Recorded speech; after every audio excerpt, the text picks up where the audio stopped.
All right, hello everyone, and peace of the Lord to all of you. Please let me know if my voice is coming good and clear.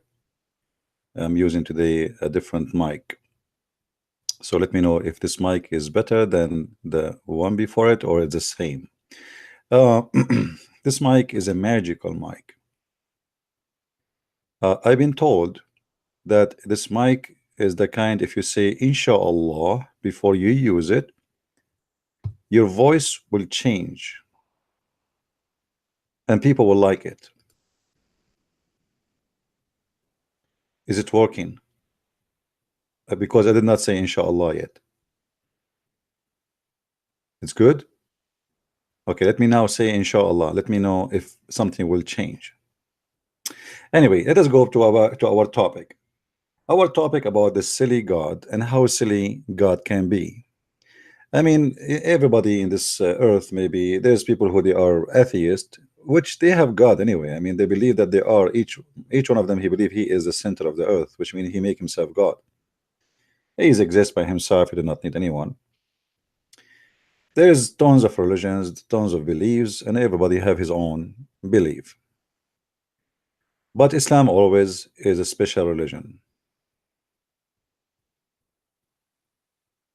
When you watch a movie, and if you go like to search for movies, there is sections like there's a section called fiction movies.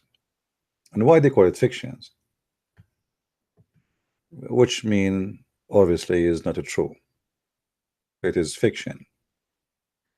All of us we saw before a movie. It's called The Lord of the Ring. The Lord of the Ring is nothing much different from the Lord of Solomon or the Ring of Solomon. And for sure, there is no way that the author of the Lord of the Ring, he is the one who Muhammad copied the story from. Muhammad, he copied the story from somebody else. If we ask ourselves, if Muslims believe in God and their God is all powerful as they claim, how the power of God is moved inside a ring? If you wear the ring, you became a king. If you take the ring, you lost your kingdom. If you wear the ring, you control magic, you control genie, you control shaitan, you control the kingdom, you control the sky, you control the rain, you control the ocean if you wear the ring. Now, if I'm a Muslim and somebody came to me with such a story that I have a religion and my religion taught me that God gave Suleiman a ring and after he wear it, he can control the whole earth. What do you think Muslims of such a thing? We have a kid in the text. He keeps saying to me, saying in the text here that I blocked him. First, Omar, just to show you that you are a kid, even if I block you, you can make a new name in 2 seconds in Skype and come back and call me. So stop making and playing games. You are just a kid. You do not know what are you talking about. Secondly, we are the one who believe in one God, and you are the one who believe in many gods. We can prove it very easy. The Muslims, by the way, they claim, lying, that they believe in something called the oneness of God. I don't want to change the topic, but let me get this Abdul busted. If we go in the Quran, as long you mention the Trinity and you mention oneness of God, etc., let me show you how silly the cult of Islam is. They have big mouth, but they have no knowledge. As usual. As what? Hmm? Usual. If we go in the Quran, we will find a very silly, stupid verse.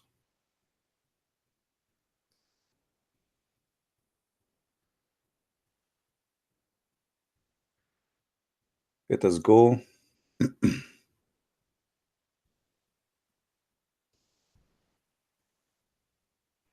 By the way, I never met a Muslim he knows what is written in his book.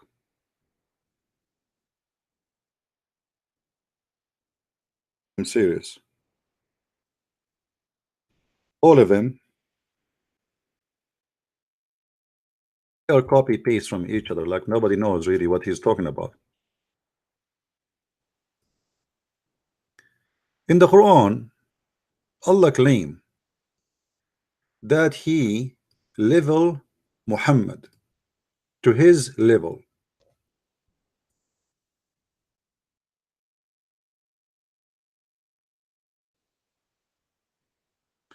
وَرَفَعْنَا لَكَ ذِكْرَكَ. Allah exalted Muhammad. How that can be? What that verse mean? We will go back to the story of the king of Solomon just to get this Abdul busted. If you dare, if you have the courage, call me. My Skype is open. If you go to the interpretation, you will see that this verse is speaking about that Allah said to Muhammad, I put your name with my name. So each time they mention your name, they mention my name, and each time they mention my name, they mention your name. Have you ever heard of a cult like this? They say to us that Muhammad is a servant of Allah. Allah says, Muhammad, your name and my name is one. Now, let us see if this is true or not.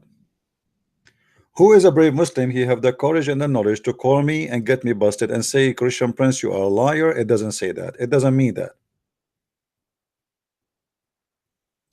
What happened to you, Abdul? Omar, are you there? Are you talking to yourself? Huh? You are Walim? You are Alim, or your name? We have re-recorded. Everybody is laughing at you last time you called me. Call me again. Call me again, Abdul. What you will lose? I mean, Allah will give you victory. So you Muslims are kuffar.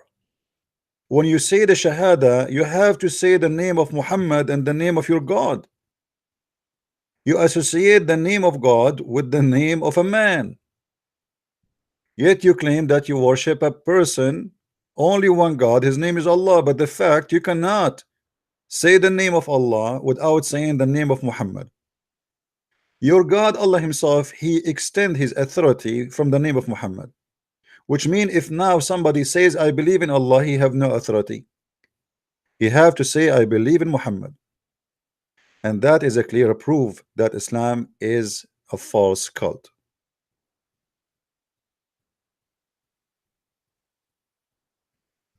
Otherwise, you tell me why you have to associate the name of a man with the name of a God. The Quran in front of you, Muhammad, he fabricated this verse. And by the way, this chapter here, all of it is a clear evidence that Muhammad is a scam. Why? He says, Alam nashrah laka sadraka. Didn't we, like this is that Muslim translation, caused your bosom to delight? Doesn't say that, by the way. It says we expanded your breast. Didn't we expand your breast? Okay, nice to meet you. What happened? You remember the story where Muhammad, he claimed that 3 angels or 2 angels came to him and they cut his chest and they took all the dirt and the garbage from inside, and then they installed a dish of wisdom. And this is what is called silly God, silly stupid religion, silly cult. And we will show you, we showed you that a few days ago, we show it again. And then we removed all the burden from inside. So Allah, he made a plastic surgery for Muhammad, cutting the chest of Muhammad, moving the burden. And then we took all the sin which was breaking your back by a plastic surgery, physical surgery. And then we raised you high, to my level. If we go right now and see the interpretation, chapter 94, verse number 4. Read and laugh with me. Actually, I wish you speak Arabic so you can laugh at even the sentence, how silly, how like it's like written by somebody he did like he don't speak good English. I mean, this is God. Like for me, English is my second language. But God, he don't know how to speak good Arabic. وَرَفَعْنَا لَكَ ذِكْرَكَ. For you are mentioned where I Allah mentioned. Do you see it, guys? Isn't this what I said to you? This is the meaning. You are mentioned where I am mentioned. Now you tell me how you believe in one God and you cannot mention the name of Allah without mentioning the name of a man.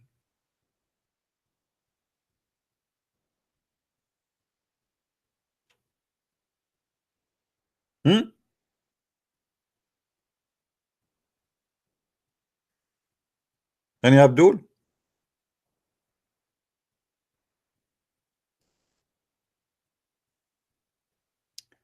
Actually, this chapter exposed a lot of stupidity and silly things in the cult of Islam. When the Muslim they say to us that Allah, if you want something to be, he say be is going to be. But as we see, Allah did not say be, and he was not able to do be. He sent angels to do plastic surgery to Muhammad. If we go in the hadith, we will find the following. Try not to laugh with me.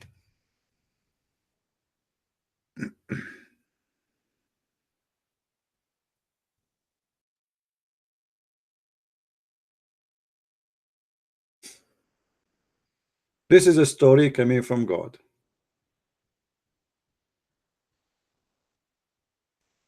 When I say silly God, I mean it. I mean the story here is a stupid, silly story. Even it's not good for bedtime for kids. They will not believe it for a second. Muhammad, he said, and he claimed, I read with me carefully. This is not my statement. This is Sahih Bukhari. This is a very accurate story coming from the mouth of Muhammad, reported by the Abduls around the earth, claiming that two angels they came and they carried him until they got close to the water of Zamzam. And one of them, his name is Jibril. He took a charge. Jibril cut open the part of his body from here to here, which means from his throat all the way to his testicles. The translation here is false. And then it says, after they cut his chest, they took off all the material. I mean, have you ever heard of a stupid, silly story like this? I am truly convinced that Muhammad is a prophet. Allah, as we see in the chapter 94, verse number 1, 2, 3, 4, decide to solve a problem for Muhammad. What is the problem? Muhammad, he have a problem in his chest. What is the problem in his chest? Excuse my language, it's full of poo-poo. Sorry, it's full of sin. So Allah, in order to clean the chest of his prophet from the sin, he sent two angels and they cut from here to here.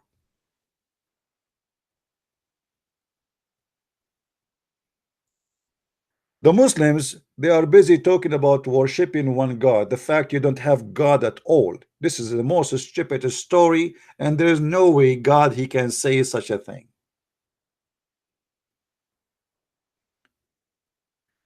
Jesus, he said to the man, your sin is forgiven. He did not need to cut his chest. I mean, this is silly.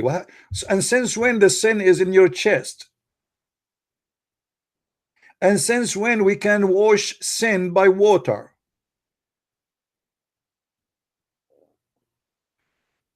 Stop saying that challenge is open, because obviously the open is something else in your body, not that challenge. Because if you are a man, you can call me right now, but you are a potato.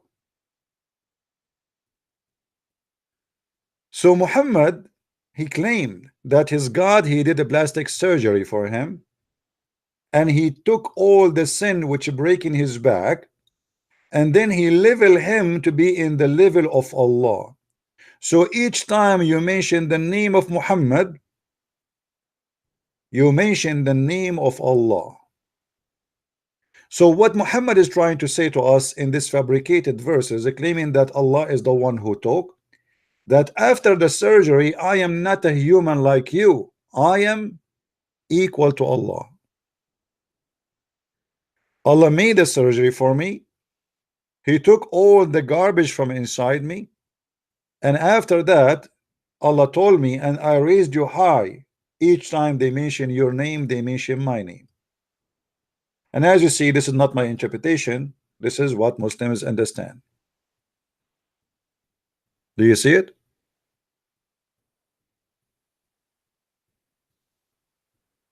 So they lie to us when they say they worship one God. The fact they worship one man, his name is Muhammad, he is Allah. Muhammad is Allah mouth, is Allah tongue, is Allah testicles, is Allah penis, is Allah belly, is Allah stomach. If you want to make Allah happy, you have to make the belly of Muhammad happy. If you want to make Allah happy, you have to make the penis of Muhammad happy. If you want to make Allah happy, you have to make the pocket of Muhammad happy. The qualification of making Allah happy is goes through the penis and the testicles and the stomach and the pocket of Muhammad. And I challenge you to prove me wrong.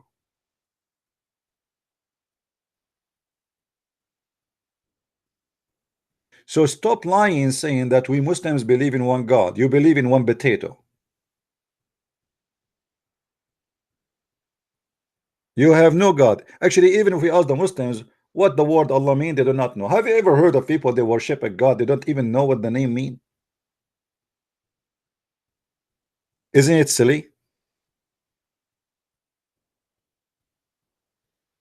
If we call Zakir Naik now and we ask him, Dr. Zakir Naik, hey brother, what the name of Allah mean?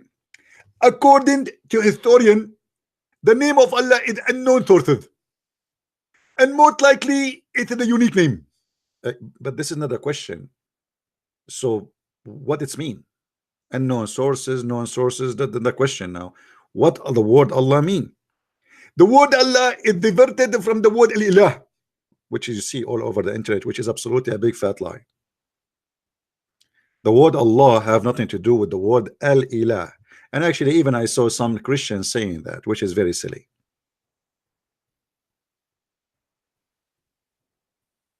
They have no idea what the name of their God mean, where it's coming from, and who is he. All right. I hope Christian Prince he did his job in the Trinity. You see, when you see a Muslim talking about the Trinity, you think this guy, his religion have nothing to worry about except the Trinity. You see, let me show you how stupid you are. As long you are debating me about the Trinity, it's mean you are debating me if Jesus is God or not. That alone is enough to prove that Jesus is a qualified to be debated about to be God or not. We are debating about your prophet if he is a child molester or not, and you cannot prove us wrong. We are debating about your prophet that he collect boogers in his pocket, and you cannot prove us wrong. We are speaking about your prophet having sexual relationship with many women, and you cannot prove us wrong. We are debating about your prophet accused to steal an underwear, and you cannot prove us wrong. We are debating about your prophet claim that he went to the 7-Eleven heaven, but there's no witnesses, and you cannot prove us wrong. We are debating about a man, he kissed a black stone in the shape of a vagina, and he put his head inside it and he licked it, and you cannot prove us wrong. But yet you are debating me if Jesus is good enough to be God or not. That debate alone is enough to prove to me that Jesus is God. Because look what we are talking about Jesus, and look what we are talking about Muhammad. Your Muhammad is in the sewage, my Jesus is high to the point, is he God or not? Do you believe it? Who can speak against Jesus? And he himself, he challenged the Jews to do so. Who of you can prove me sinner? Even the Quran in chapter 19 verse 19, in the yellow pages of Muhammad, he says that Jesus is holy, the Holy Son.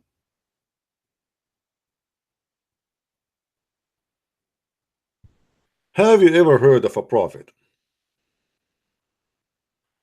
being accused to be a thief by his followers?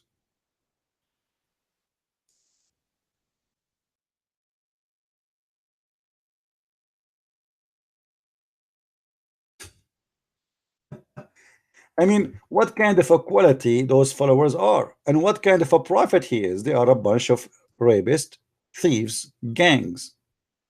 And now they are fighting over the booty. There is an underwear is missing. It's a red underwear. The Muslim, they say, Christian Prince, you are lying. It's not a red underwear. It's a clothes. Okay. This story alone is enough to prove again that Muhammad is a big scam. How? If we go and read the interpretation, chapter 3, verse number 161. And again, we are using the Islamic interpretation, which is very funny, proving Islam to be the most stupid cult ever exist in this earth.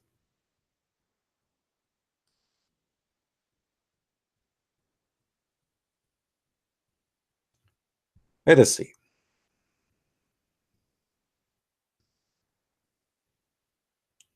Brothers and sisters, let me introduce to you a big problem, brother.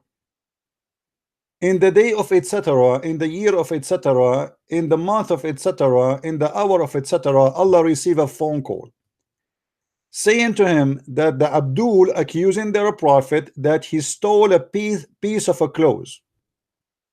Read carefully with me.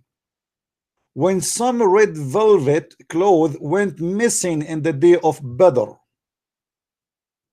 and some people began to say, perhaps the prophet took it. The word yaghul in Arabic mean steal, not took it, steal. Guess what happened? Hello?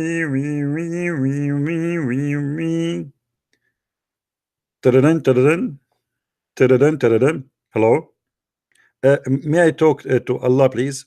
This is Jibril. Who's this? I am the genie who protect the Prophet Muhammad.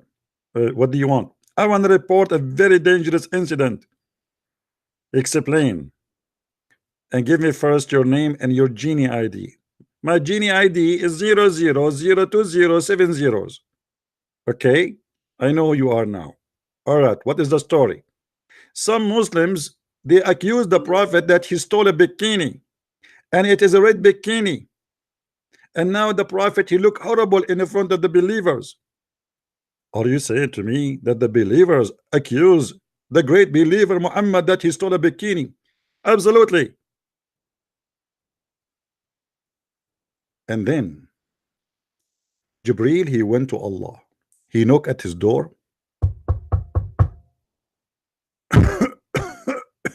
Who is this? Allah, can I talk to you? Jibril, you always bother me, and you come in the wrong time. Don't you see I'm busy watching Mr. Bean? Sorry, Allah, I have a very urgent news. Okay. Stop the TV, please. We will watch Mr. Beans later. Allah, please do something. The believers accused the prophet that he stole a bikini. He was in Miami Beach and he took it.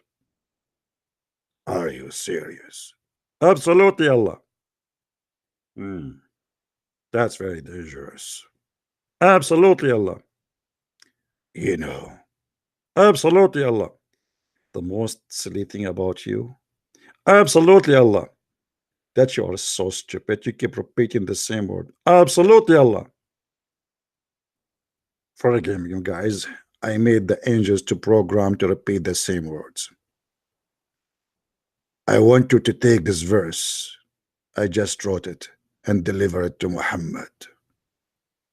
Now Jibril, he took the verse and he went all the way to Muhammad. He knocked at the door of Muhammad. Muhammad, he opened the door, he gave him a verse. And what the verse saying? It is not for a prophet to steal. What?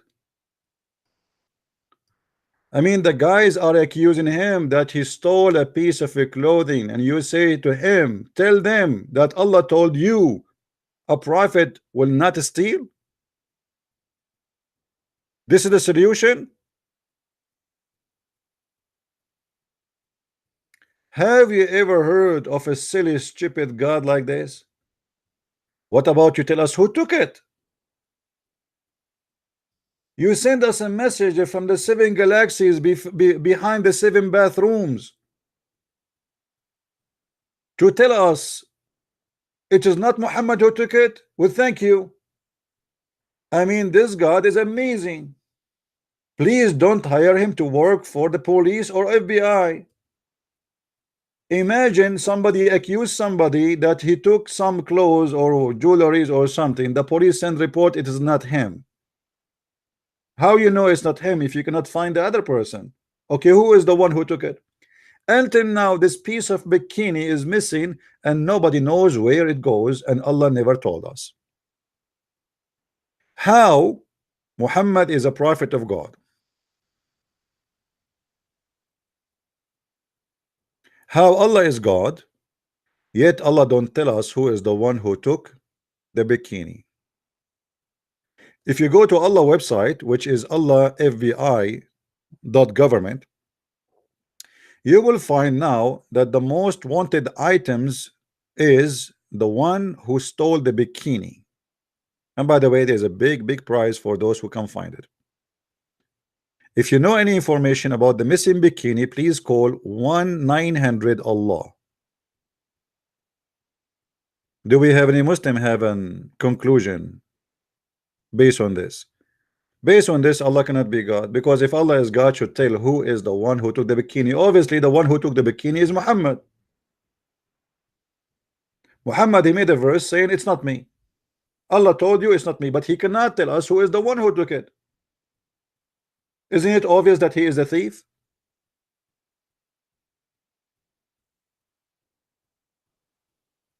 Do you understand, guys? It's really obvious that he is the only thief, because if this is a message coming from Allah, there's no way Allah will not tell us, or he do not know who is the one who took it.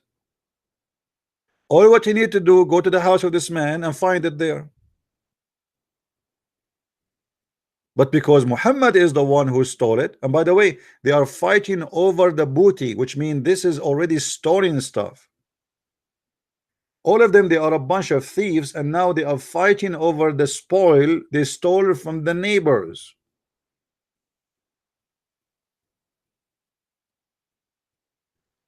And this is what I call silly God, silly prophet, silly Quran.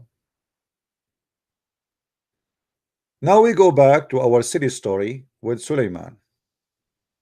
And as you know, I like rings. I don't wear one, but I like them.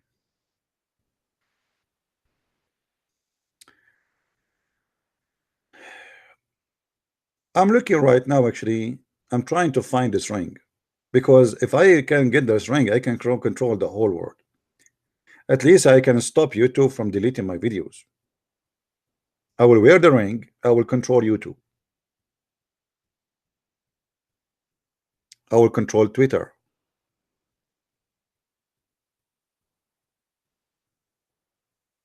What do you think? I will control the genie of a Twitter. Expose myself? What do you mean? Oh, you mean like the prophet, he used to take it and zip it and he hold it and he piss in the front of women and children? What do you mean expose yourself? Have you ever heard of a prophet of God? He take his penis and he start pissing in the street in the front of people. Why you are saying to me expose yourself? Shame on you. I mean, respect yourself, please. I can prove it.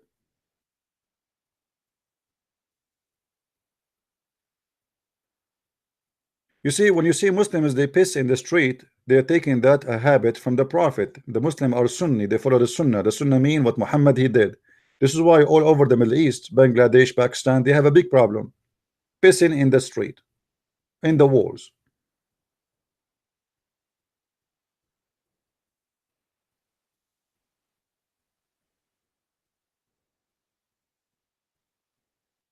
If we go and see this story about Suleiman,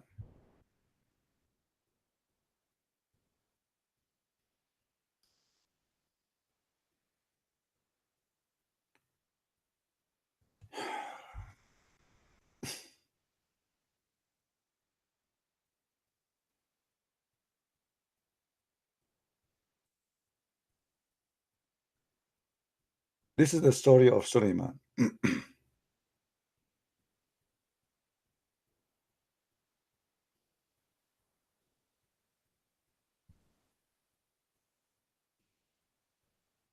Tons of stories.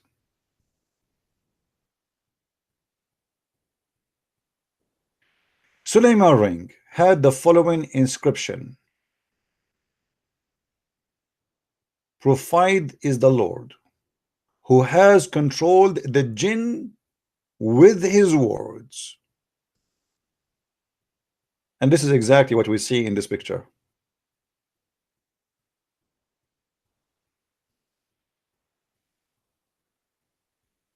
Do you see it?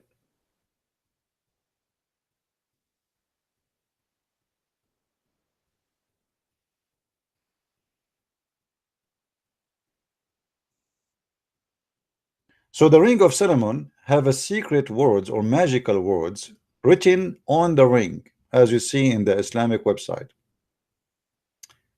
In another reliable tradition is narrated from okay, okay, let us see. Let's go to the story. I mean, this is really tons of boring stuff. And you know, the funny thing, when Muslim they say according to a reliable chain of narration. Okay.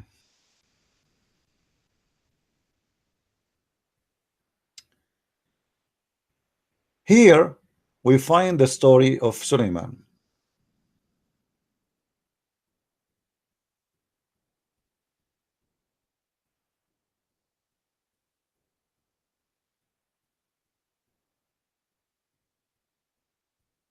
Let us see.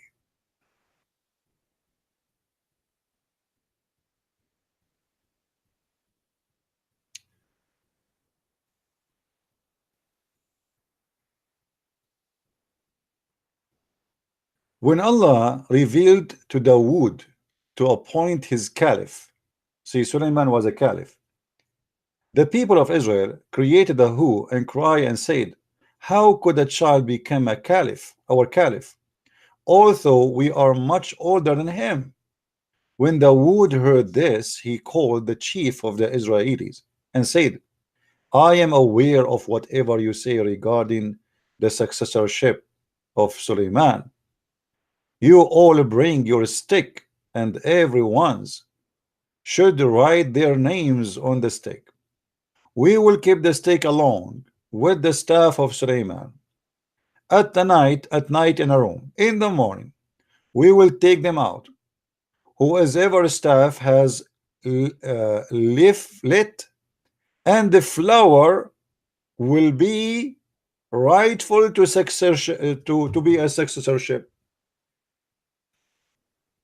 The people agreed, and the sticks were kept in the room, and the Israeli guarded it. In the morning, Dawood finished his prayer, and he opened the door, and he took out the sticks. The Israelis saw that Suleiman's staff had a green leaflet in it. Muslims, are you reading?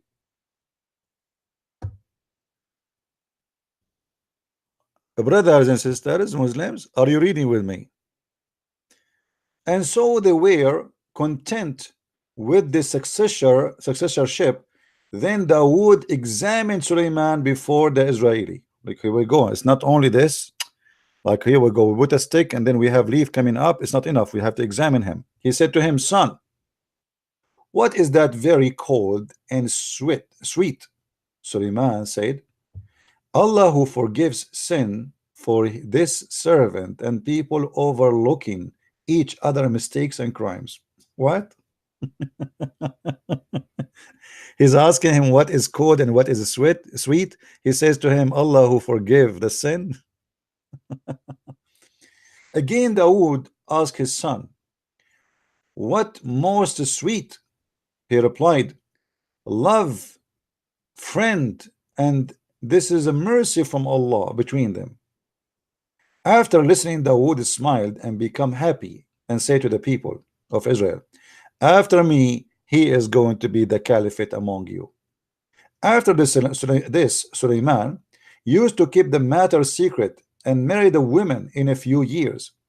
He was hiding with his friends. Suleiman is hiding now. This is Sahih. Sahih. Oh, this is sorry. This is a Shia story here saying his wife said to him a day, my parents be sacrificed on you by your good behavior and habit. You and not make me uncomfortable, except that your expense are upon my father. Go to the market and get sustenance, and I hope that Allah will make you hopeless. What does that mean? Suleiman said, by Allah, I haven't worked in this world, nor I know anything. Then he went to the market and he searched for work in the whole day, but he could not get anything. Every day he come back and he said, I could not get anything. The wife said, doesn't matter, tomorrow you will get it. Next day again he was repeating again. The wife cancelled. And the third day he reached a river bank and he saw a person fishing. He said to him, shall I help you to return of 2 fishes? The man agreed. So Suleiman helped him in catching the fish. The fisherman gave him 2 fishes as his wages. Suleiman thanks Allah. When he cut open the fish, he found the ring in its stomach.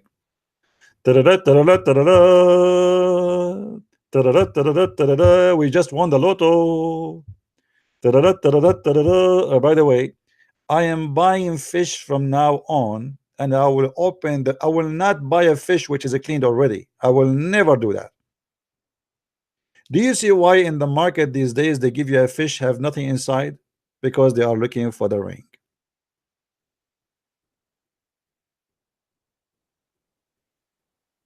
Buy a fish which is not cleaned yet, so your kitchen can stink. He kept it aside, and thanks to Allah, then he cleaned the fish and he brought it home.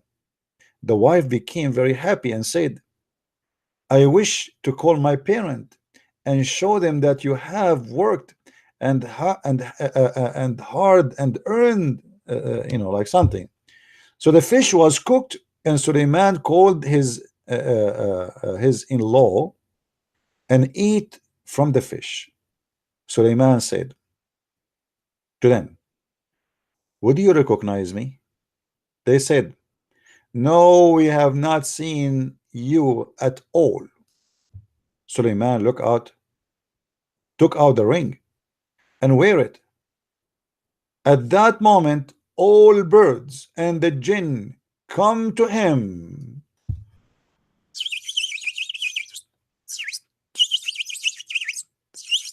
See, Suleiman, he was sitting with them. And Suleiman is showing them, like, didn't you recognize me? I mean, what this is silly story is. And then Suleiman, he wear the ring.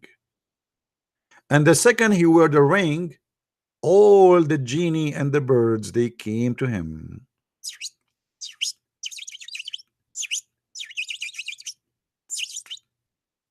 Alhamdulillah. Brothers and sisters, the power of Allah in that ring. Not only all the birds, all the genie. How many birds in this earth?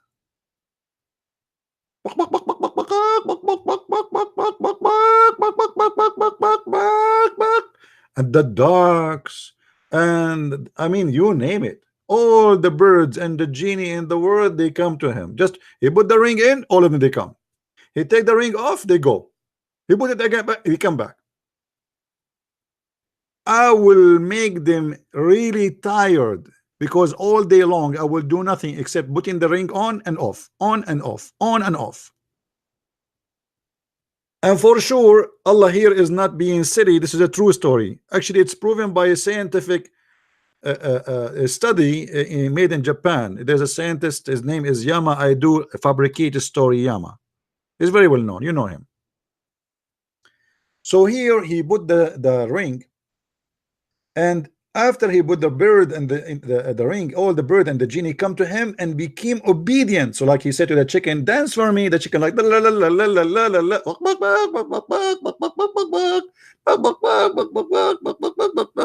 okay, no, not like this. In the other side, I want you to go from left to right. No, this is not a chicken. This is walk. This is. Are you a duck or a chicken? What's wrong with you? Sorry, I am nervous. This is the first time I dance for a prophet of Allah. He controlled and they become obedient. Who is the Muslim when explain to me when the chicken became obedient, what happened exactly? Do we have any Abdul? Now we have the chicken are obedient to Sulaiman. Like he bring the chicken in front of him, he says lay egg, and the chicken starts squeezing. I told you lay egg. Are you disobeying me? Sorry, Sulaiman, I don't have any inside me. I don't care. I say lay an egg, you give me an egg.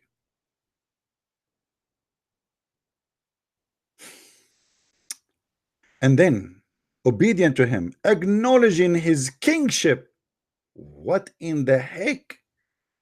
The chicken, the dogs, they are acknowledging that you are the king. You are the king. What? True story. He brought his wife along with her parents to the city of Istikhara. What is that?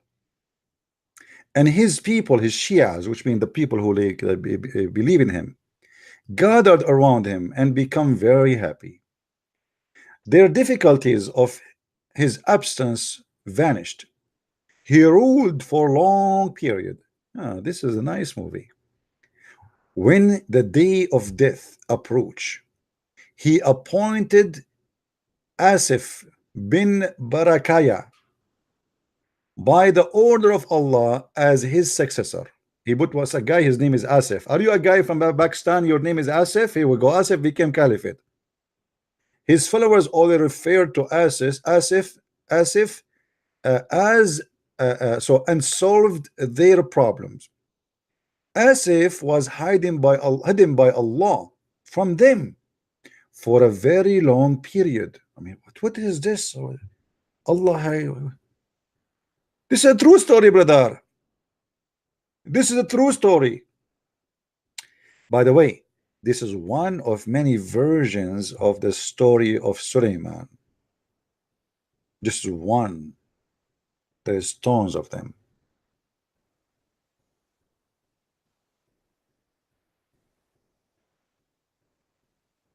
Let us show you. Let us see where we can find the ring when Sulaiman he lost his ring.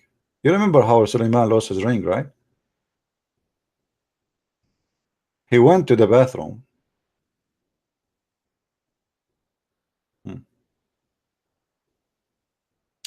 It was narrated from Imam as-Sadiq that the kingship of Sulaiman was hiding in the ring by Allah.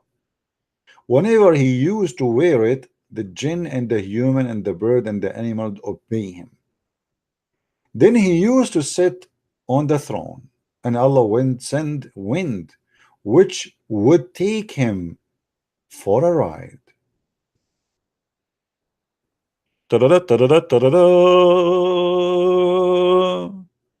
Sulaiman over the throne. Genie, chicken, ducks, human, get ready. We are going to take a hike. And then Allah he sent the wind. And by the way, this is mentioned in the Quran that Allah in the Quran he says that Allah he gave Sulaiman in the chapter of 27 and chapter of the cave. You read that interpretation where it says that Sulaiman he can travel for a distance for a month. If you go to chapter 34 verse number 12, Well, Sulaiman, we made the wind obedient. If you go and read the interpretation for this, you will see that Allah, he gave Sulaiman a flying carpet, and he can put in the top of it all his army, including 600,000 chairs.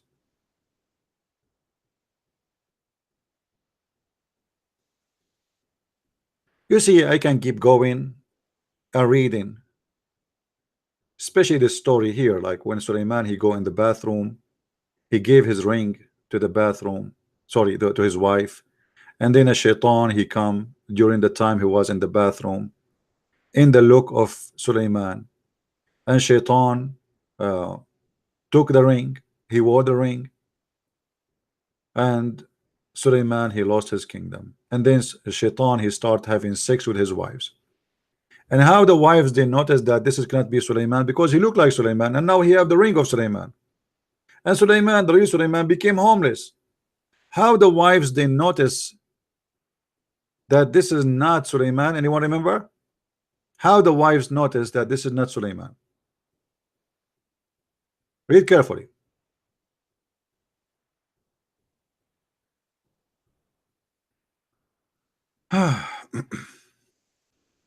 So here it says that he take a flying carpet, he go to Persia, he go to Damascus, you know, Sulaiman, he go around the earth in the flying carpet.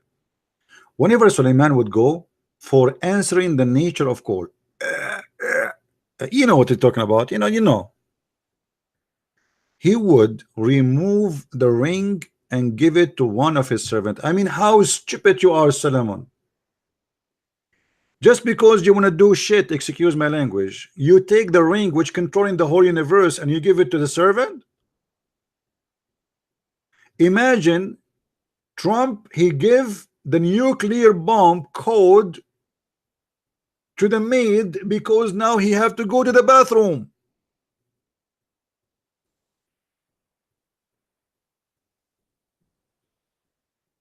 Brother, it is haram. It's haram. You cannot take the ring of Allah with you to the bathroom. You cannot take the ring of Allah to the bathroom. It's haram. So Sulaiman, he have to take off the ring before he entered the bathroom. You know, I have a solution. Why Sulaiman, he don't like make a bathroom where there's a wall and he can put his hand like out? I mean, it's still out, but still he have the ring in his hand. And look what happened. So each time Sulaiman, he want to go to the bathroom, he gave the ring to one of his servants. By the way, in different story, it says he gave it to his wife. One day, the shaitans, which means Satan, fooled the servant and took away the ring and wear it themselves. Oh boy. Oh boy.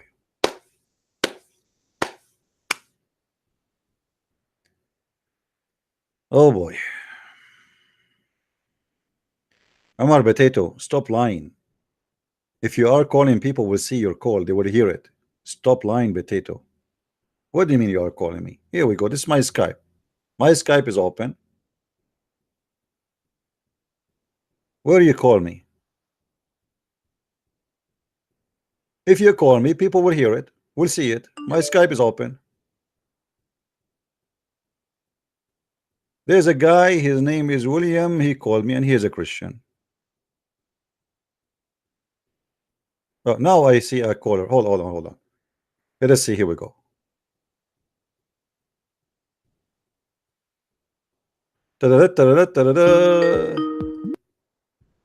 Hey Omar, how are you? Are you there?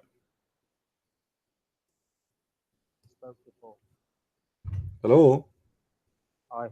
Speak louder, speak louder. How about now? Yeah, don't be shy. It's very low. I'm not shy, we've spoke before. So what do you think about the ring of Sulaiman? You keep going on to a new topic every time. You want to agree to 3 topics each? We have a topic. What do you want to say?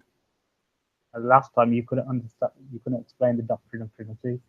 I don't care if you can understand it from me or not. I answer you, you don't like it, it's up to you. So now do you want to answer or not? That's the problem, you didn't answer. Well, no, I answered you, but you are a stupid idiot. And you don't believe in one God. I asked You you don't before. I asked you believe- before if Allah is a spirit. You said yes, and I got you busted, and it's recorded. you And this believe is in it. this is a proof that you are officially a stupid Muslim who do not know what his God is. How in the world you are in this age, yet you do not know that your God Allah is not a spirit, and you say to me, yes, Allah is a Start spirit. insulting straight away. This is a debate. Why tactic. you say that to me? This is why you're losing viewers. Why you say that to me? That Allah is a spirit. How you can debate someone about the Trinity if you don't understand the nature of your God? You don't understand the nature of your God. That's the problem. Well, I am the one who understands the nature of God, but you don't. You say to me that Allah is a spirit. That's mean you don't believe in oneness of God no more, according to Islam, because the Trinity is believing in God. Hold on. The Trinity is believing in God in 3 persons. God the Father, God the Son, God the Holy Spirit. You told me that you believe in Allah, Allah the physical being, and Allah the Spirit. So now you don't believe in one God according to your claim, because the Trinity, according to you, does not mean one God. So when you say to me that Allah is a spirit and Allah is a physical being, didn't you make Allah to Allah, or he was still one Allah? You believe in the Athanasian Creed, yes or no? I don't even hear you. Your voice is like you are talking from underneath of your wife butt. Get lost.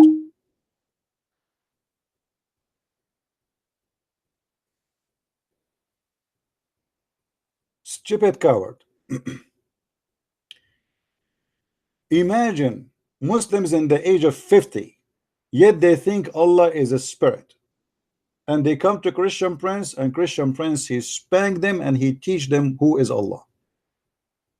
This donkey, he called me and he agreed that Allah is a spirit, which is absolutely not Islamic, which means he was worshiping wrong God all his life. You remember actually how many of them they do the same thing? Do you remember even the guy, the Moroccan guy? 2-3 Moroccan guy, they call me. They go every Friday to the mosque. They are in the age of 50, 60, and yet none of them knows that Allah is not a spirit. They are worshiping their God all their life, but yet they do not know the nature of their God, and they want to debate us about the Trinity. For you, the second you say to me that you believe that Allah is a spirit, and you in the same time believe that the Trinity is false, that means you believe is false too. Because your God Allah is a physical being, and now you said to me he is a spirit, which is false. In Islam, Allah has no spirit. And I agree, Allah has no spirit because he does not exist. He is just an idol. A person, anything have no spirit is a dead person.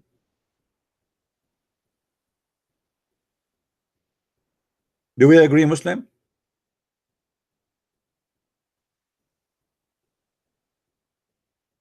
Actually, even the nature of a human being prove that the Trinity is correct.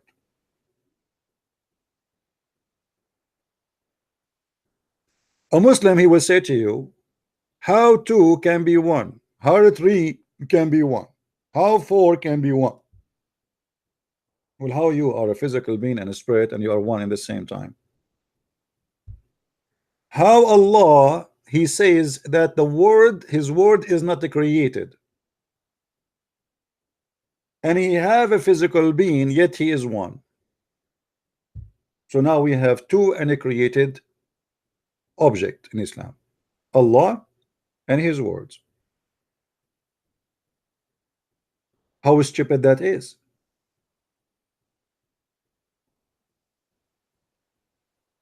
They want to debate about the Trinity because they are trying to take us away from these hilarious stories. You believe in the Trinity, you don't believe in the Trinity, I don't care. Take a hike. At the end of the day, it's not about if the Trinity is true or not. At the end of the day, is about if God is true or not. Let us say there's somebody believe there's 1,000 God, and then we find out that his gods are exist and they are real. He's a winner. Correct, guys? It's not about the Trinity, it's not about one, it's about who is right and who is wrong and what is true. There is a church, it's called the Church of Satan in San Francisco. They worship Satan as God, the only God. There's many religions before Islam, after Islam, believe in one God, but doesn't make them have any God for us. They are false. So you saying to me you believe in a God, but look what we have in front of us. Your God is nothing but a copy of a fairy tale stories of the Jews trying to make himself a Jew. Literally, Allah is not exist. Muhammad the thief, who lived between the Jews, He stole tons of stories from the Jews, from the Talmud, from the Merdash, from the Legion of the Jews. Stupid stories. He believe in it just because the Jews they say it. Anything the Jews they say Muhammad, he take it, he put it in the Quran. And by the way, hello to everybody from Indonesia with my love to you. And by the way, I notice according to YouTube, the second number of viewers of my videos are from Indonesia. Interesting, isn't it? So welcome my friends from Indonesia. Good morning. And here is additional proof that Muhammad is a certified liar. How in the world Muhammad he took those stories and he put it in the Quran as a real stories?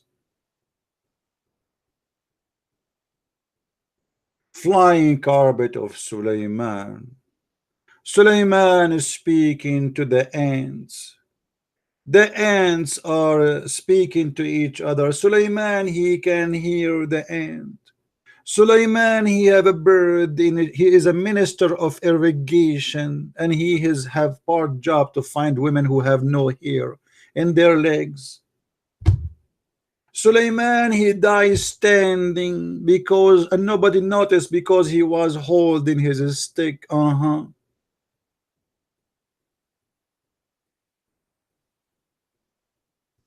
You are worried about the Trinity, but you are not worried about the stupidity in your book.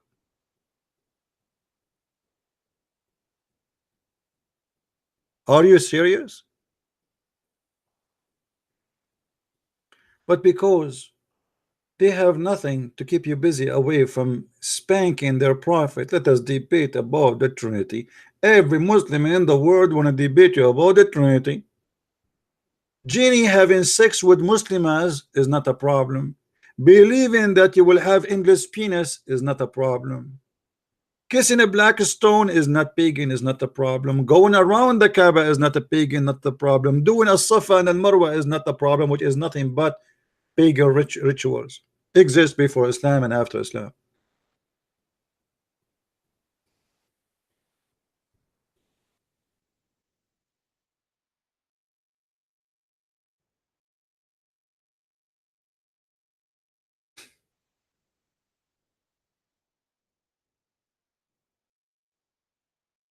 You know, when Sulaiman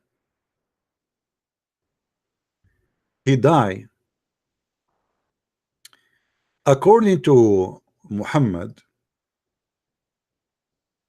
hold on, let's show the Muslims some interpretation, because they might say to us, I mean, come on, you are lying, you are a liar, this is cannot be true, this is not in the Quran, okay, you are a liar. Okay, well, brother, why am I a liar? How I became a liar? Let's see.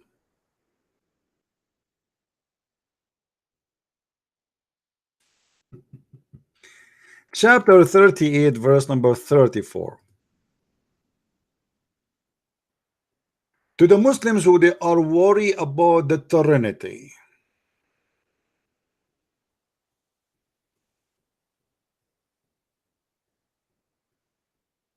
you tell me who is the stupid in this story.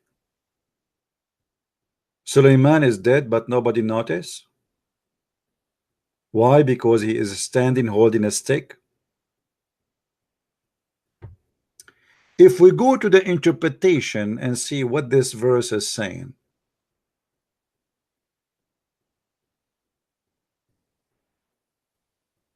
guys, don't text me when I'm talking here unless it is necessary. If we go to Ibn Kathir,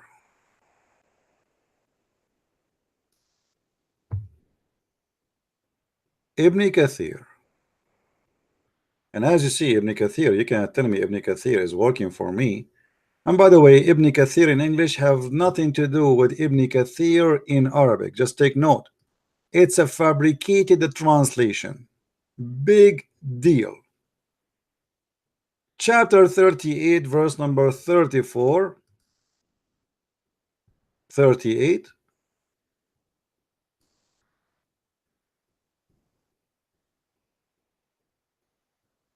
Read and laugh.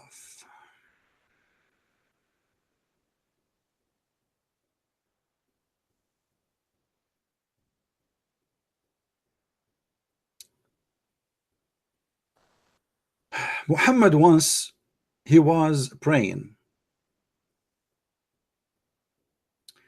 and a genie he started jumping over his shoulders. Walk, walk, walk, walk, walk, walk, walk. And Muhammad, look what happened. Afrit, Afrit. Anyone knows what Afrit is? Who knows what Afrit is? Who of you knows what Afrit? Do you see the word Afrit here?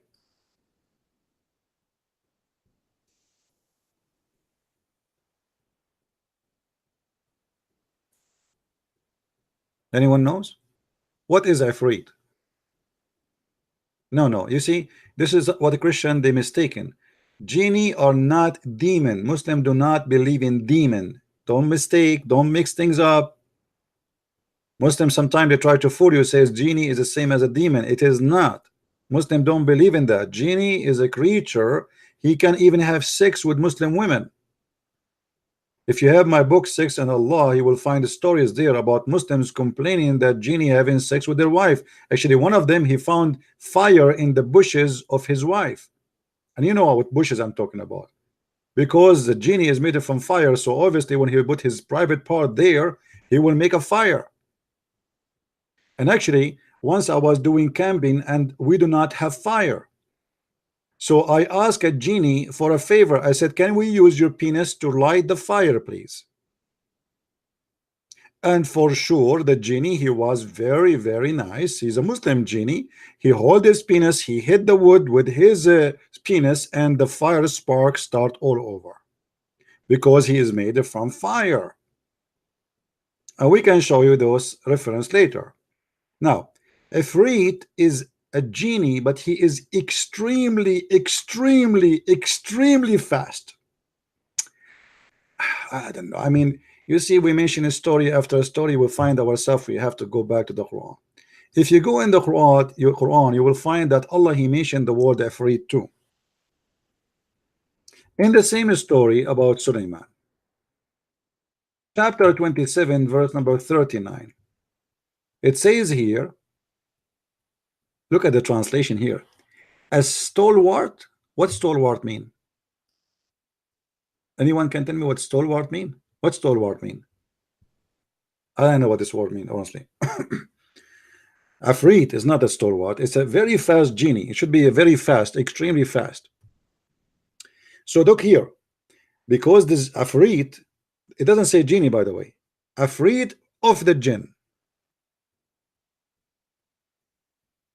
Stalwart. What the word mean?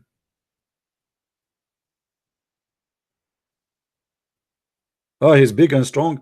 Okay, hold on. Let me show you how the Muslims imagine the Afrit. I will copy the word Afrit here, and I will post it in Google. Give me a second,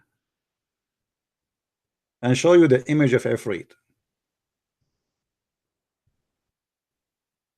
Afrit, Afrit, Afrit.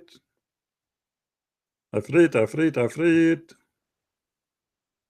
You see, in Google translation, they translate it as demon. No, Afrit is not a demon. Don't make them fool you. Let me show you what the Afrit according to Muslim look like. Afrit.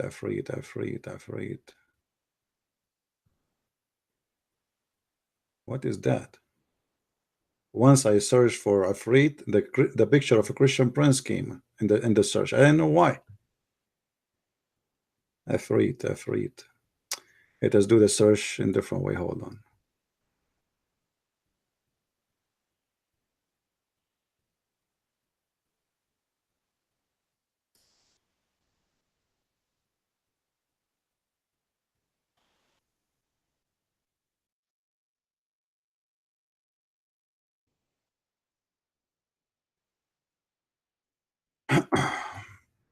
I'm trying to find you how they imagine the Ifrit. Yeah, something like this. Okay, here we go. You see this guy here? This is how they imagine the Ifrit. All Islamic movies, when they play Ifrit in the movie, they bring a guy, he is big, he is bald, he have little hair in his head, and he have like exactly like this. Do you see it?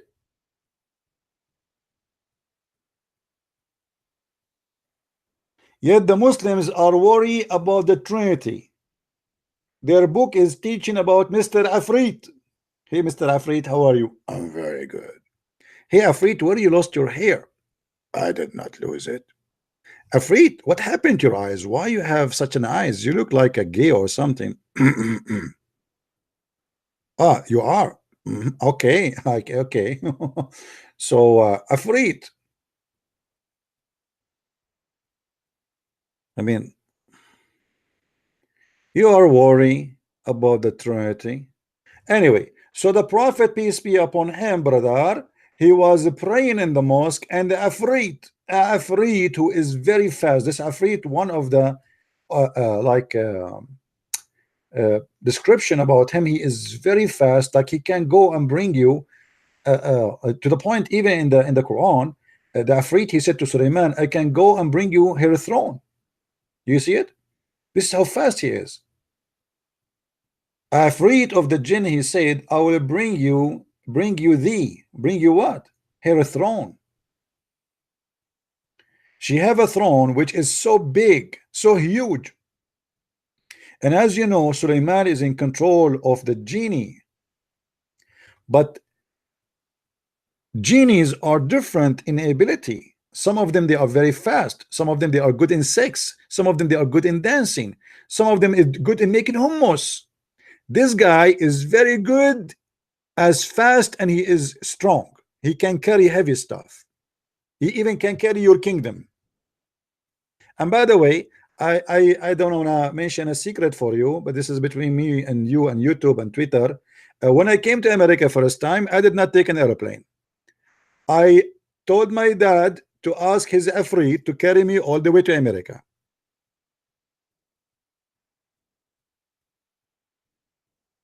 This is why when I came to America, I have a lot of Middle Eastern stuff with me. I brought with me hummus. I brought with me all kind of stuff. Okay? Your God believe in the Afrit. You Muslims are worried about the Trinity, and you believe in the Afrit who can carry the throne of Sulaiman and bring it to her.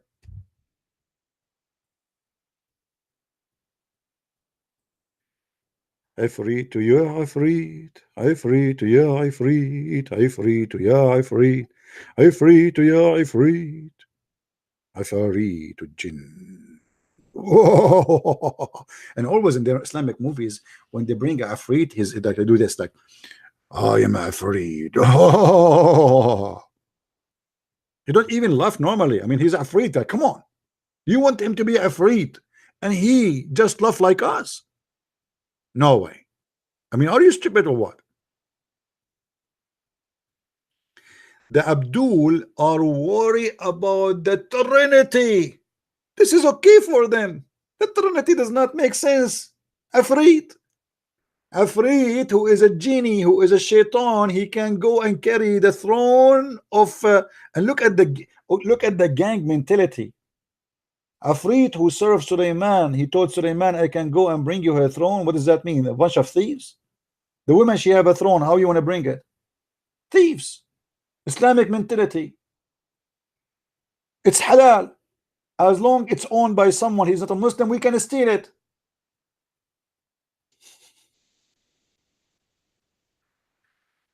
The Afrit said to him, I can bring it to you before even you stand. Look how fast he is.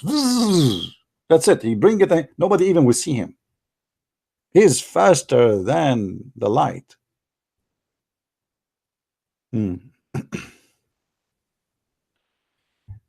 This is not a silly God. This is a God have a lot of time to tell us all those stories.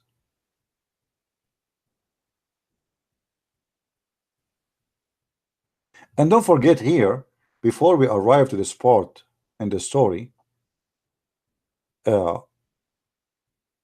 Suleiman, he have a bird.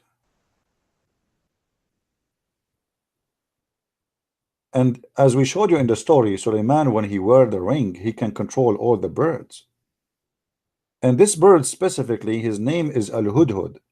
Let me show you how Al-Hudhud look like. We showed you before how the Hudhud look like, but for those who they are here first time. Al-Hudhud. In the Middle East, this is a holy bird. You cannot touch it. How lucky you are. Because of the story of the Quran. According to the Muslims, this bird, he was working as a minister for Suleiman, and he have two jobs. One of them is irrigation, and the other one is to find women who have no hair in their legs. You know, Suleiman is really lucky. People, they ask me, why are you still single? How I can find a woman she have no hair in her legs? It's impossible. We are Arab, we are very hairy. Once I went to swim in the swimming pool, they kicked me out. They told me you cannot swim with your clothes. I said, I'm not wearing my clothes, this is my hair.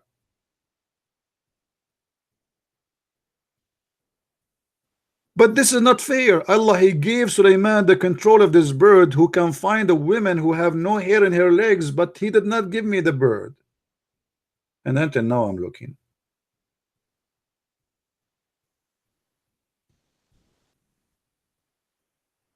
It's very hard. It's very hard, my friend. It's very painful. How in the world you can find a woman, she have no hair in her legs? If I have this bird, he can help me for sure. This guy, he have a special ability. He can see through. In one of the interpretation, a guy, he said to Ibn Abbas, how this guy he can see through, but if we cover the the seeds by dust, he cannot see it. Ibn Abbas, he said to him, aren't you afraid that Allah will strike you for saying that? The Abdul, he could not, he's not convinced with the story. So Ibn Abbas, to silence him, he said to him, aren't you afraid that Allah will strike you?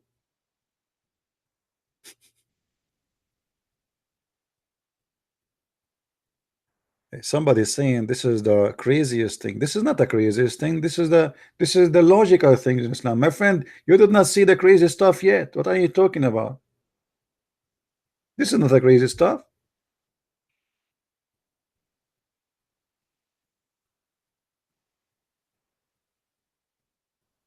This is a crazy.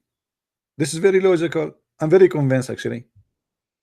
Okay, just to prove that Allah is right, just to show you how you Christians kuffar, you are jealous. Okay, if you look at this bird, what do you see? Do you see how his hair is made? Subhanallah. This is his ranks. Do you see the Roman generals? Roman generals, the generals only, they wear those things in their head. Muhammad, he learned from the Jews that Al-Hudhud is a general of the army because of this. Obviously, I mean, look at this. I mean, if he is just a normal bird, there's no way. Why he have those ranks? Hello. I mean, you guys are a bunch of crazy. I mean, use your brain. If he is not a general in the army of birds, what he is, what is this? Why your chicken doesn't have that? Don't you see those generals, they sit next to Trump, they have like a lot of things in their shoulder and their, I mean, look. In the old days, they didn't put it in the shoulder, it's in the head.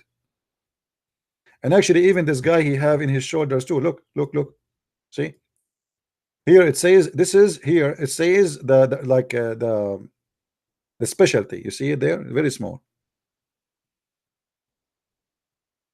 Did you ask yourself why his peak is so long? because he is a general. He have to peek around. I mean, how you can investigate stuff? He is like working in the MP in the same time. You hide stuff under the sand, he can dig and get it out, and he get you busted. Here we go.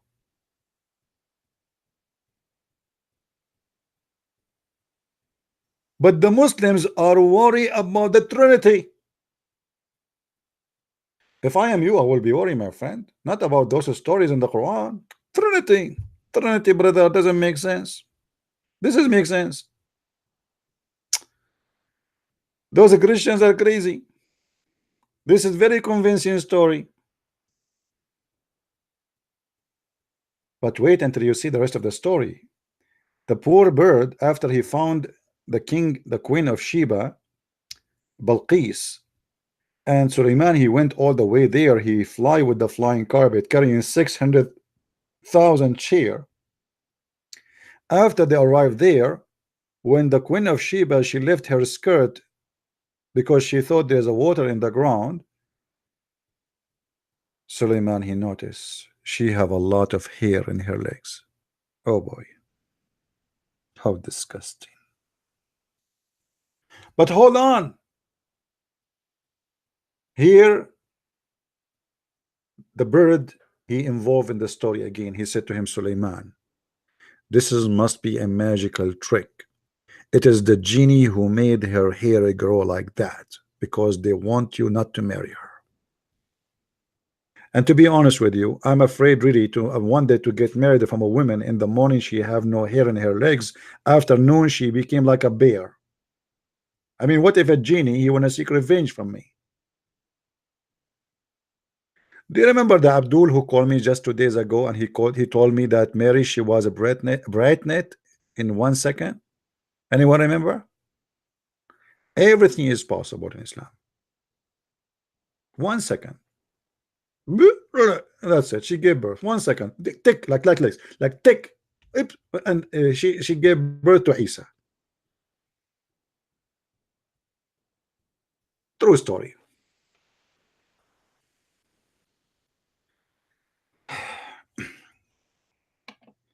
Guys, aren't you bored of me?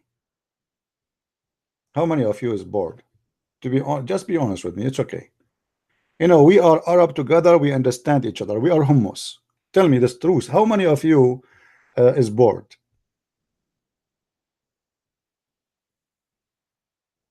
You're not bored.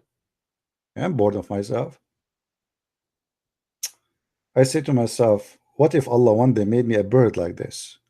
I want to be a minister for once in my lifetime and look for women who have no hair in their legs. What a lovely job. Flying around the earth in the beaches, going to the beaches, looking at the women legs, this leg, look like those legs. Me, look at those legs. And Allah cannot be upset from me because this is my job. It's halal. It's halal. It's halal. I will be officially doing a job looking at women legs 24 hours, 7 days a week. What a lovely job. I am sure many men, they would like to be hired for such a lovely job. Brother, why you are looking at women legs? Aren't you ashamed, brother? Hey, you forgot who I am? I am Al-Hudhud. Who are you? Al-Hudhud. Okay. I am Al-Hudhud. I got that. So, I am Al-Hudhud. I got that. So what does that mean? It's my job to look for women who have no hair in their legs. So I have to look. Sorry. Praise be to Allah. Praise be to Allah. Yet the Muslims are worried about Trinity. Trinity does not make sense. Okay. Let us go back. Where we stop? We stopped here. So Muhammad was praying, and the Afrit, this Afrit, the one we showed you, remember the bald guy? He started jumping in front of him. And then Muhammad, he cut him. Allah enabled me to overpower him. And I wanted to tie him up to one of the pillars of the masjid, which means the mosque, so that you could see him in the morning. if. Muhammad, he captured a genie. For the first time in history, somebody capturing a genie. And Muhammad now decide to tie up the genie in the column of the mosque. But then I remembered. I remember what my brother Suleiman said. My Lord, forgive me and bestow upon me the kingdom such as shall not belong to anyone after me. So Muhammad remembered that he should not control genie because the only one who have the right to control genies is Suleiman. Brother, Muslims, can't you tell that Muhammad is a big fat liar? I mean, people, they are desperately waiting to see a genie. They never saw a genie all their life. And now you capture a genie, you let him go just 5 minutes before they arrive. Brothers, sisters, just before you leave, before you come here, a second ago, I released the genie. What about you hold him for 5 minutes more? Let every Muslim see the genie. Take a selfie with the genie. Obviously, Muhammad here is not lying. This is a true story. And by the way, as long genie is a person who can be transformer, for those people who do not know, genie can go invisible. How you can capture him? Genie can go through the walls. How you can cut him and tie him up to a column?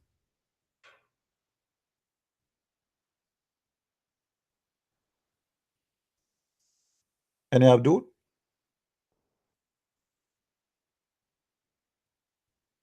How someone have the ability even to go inside your blood? Imagine, guys, genie can go inside your blood. He can go inside your penis. The prophet, he said, do you remember the prophet? He said, did I say the prophet? I should say sallallahu alaihi wasallam. The prophet sallallahu alaihi wasallam. When the prophet sallallahu alaihi wasallam, they cannot even say his name without saying sallallahu alaihi wasallam. Do you remember when the prophet sallallahu alaihi wasallam said that when a Muslim he have sex with his wife, he have to say certain prayer, otherwise shaitan is going to hurt his offspring? How is that? Let me see if I can find you the reference in English. Anybody have it saved?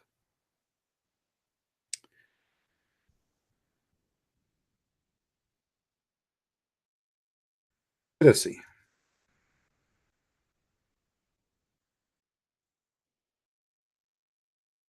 I have it in my book too, but I will try to find it for you in English here on the internet.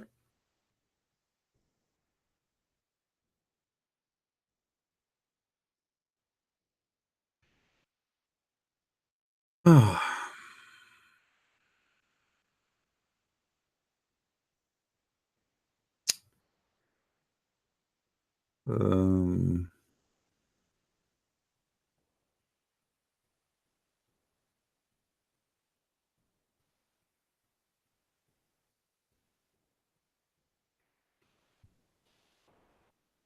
anyway, until I find the reference in English, according to Muhammad, before you have to make the prayer, you have sex, you have to make a prayer. Otherwise, shaitan, if you don't do that, shaitan will round himself around your penis, and he will be the one doing your wife. And because of that, uh, uh, you know, the son will be the son of shaitan, not your son.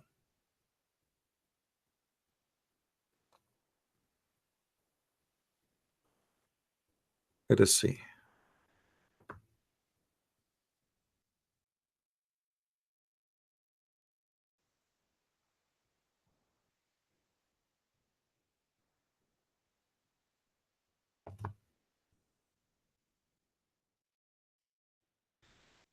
Prayer before intercourse.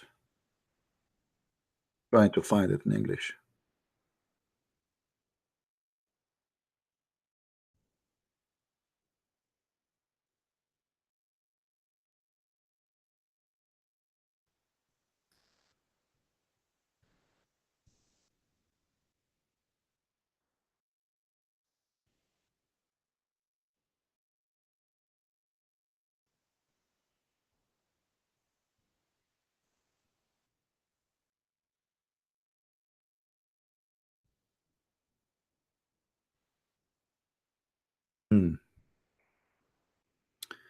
Until now, I did not find it. But in Arabic, I can show it in the screen in a second. This is not an issue.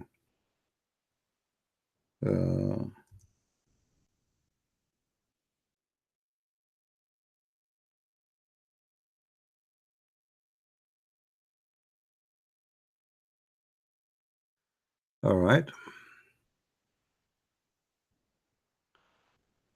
We can show the hadith, but it's not what I'm looking for really.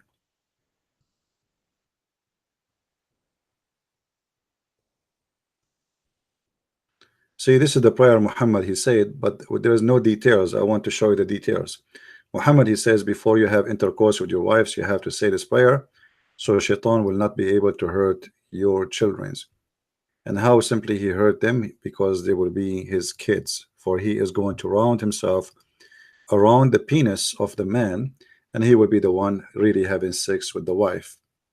So at that moment, if you don't say this prayer, literally you will be having threesome, according to Muhammad, which means Muhammad mother herself, she was having threesome because his mother was not a believer and she did not say that prayer. All right, this is always stupid and silly, the story.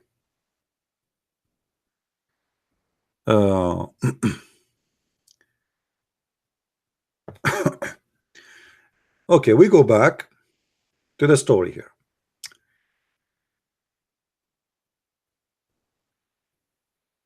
You can read this page, actually. It's full of stupid stories. Muhammad, he mentioned them, like as an example, the Afrit, he come to Muhammad and he put fire in front of his face, but nobody can see it except Muhammad. Only Muhammad can see the fire.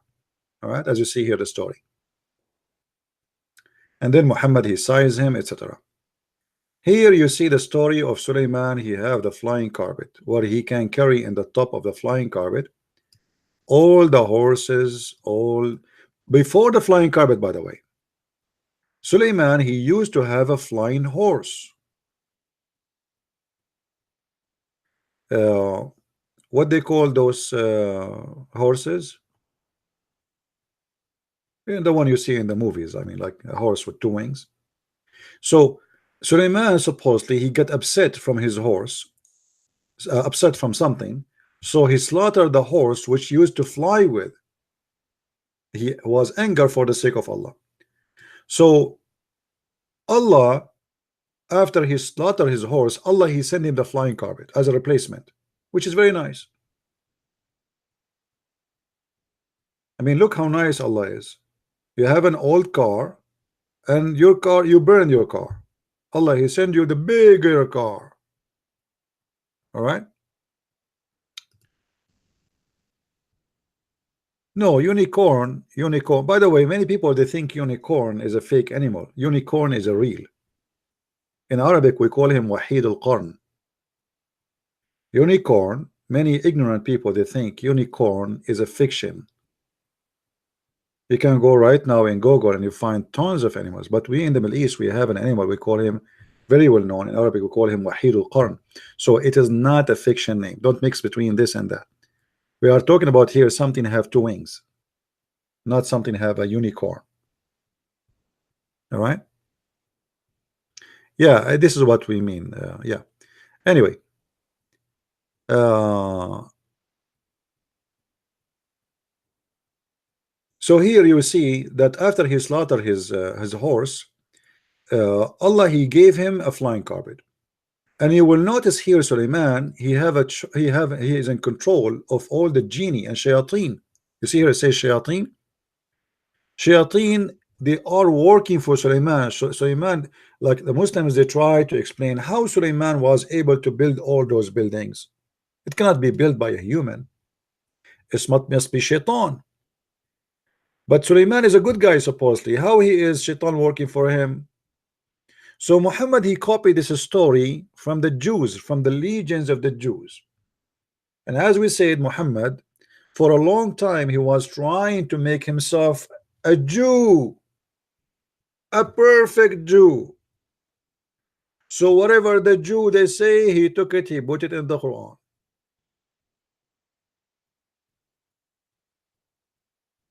Yeah, my Skype is open, but now it's under the control of the genie.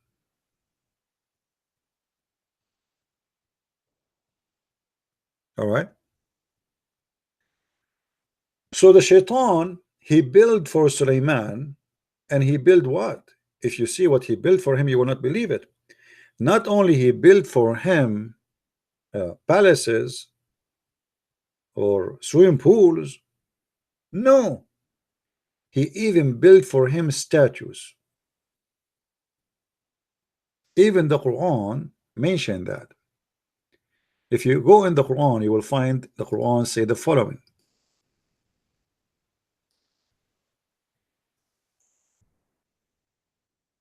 The Muslim, they try to hide this text in the Quran because it's very embarrassing.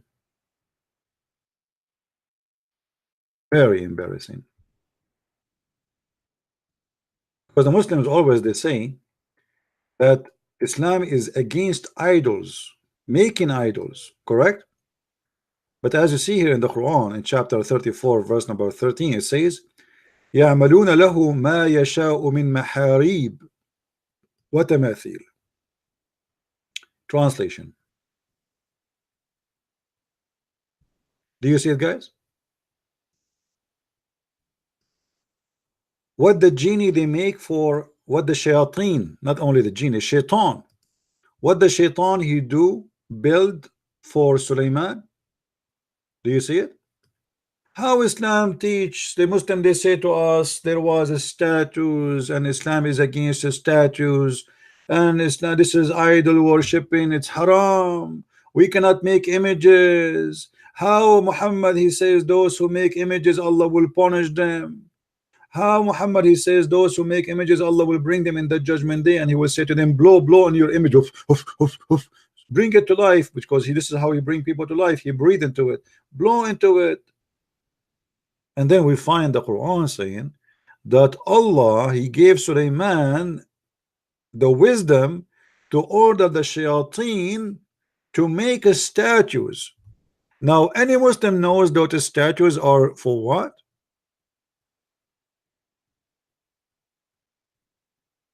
You like my new mic? Is that, guys, is this mic is better than the one before? Is this mic is better than the one before? Is it?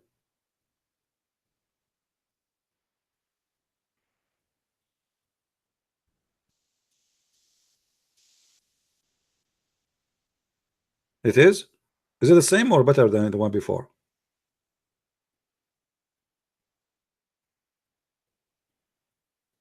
Okay. By the way, it's the same one.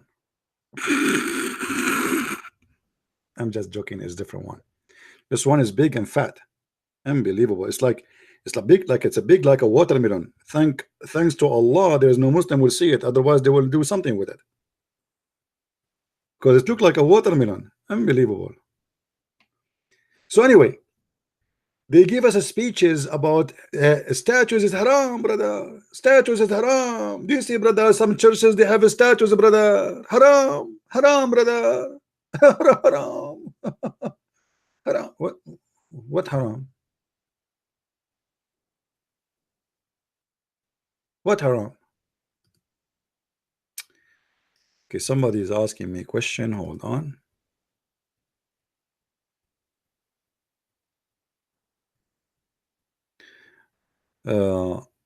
Zahra, she said babies go to paradise if they die.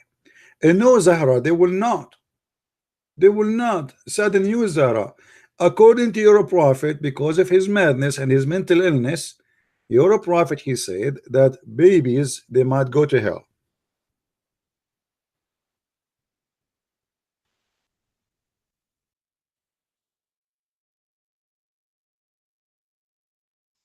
And those are the reference in front of you, and they are sahih. All right, look how many of them, all of them, they are saying the same, that babies they might go to hell. Now this is absolutely stupid to say, and I agree with Zahra that, you see, Zahra, you are a Muslim, but you do not know that you are not believing in Islam. You think you are a Muslim, but you are not. You believe in the right thing, that children, babies should go to heaven. But this is not what Islam teach. Aisha, she was like you. She believed in the right thing, but Muhammad, he corrupt her. Aisha and Muhammad, they attended a funeral and they went to see to pray in a child who is an infant. He just died. So Aisha, in her way back, she said to him,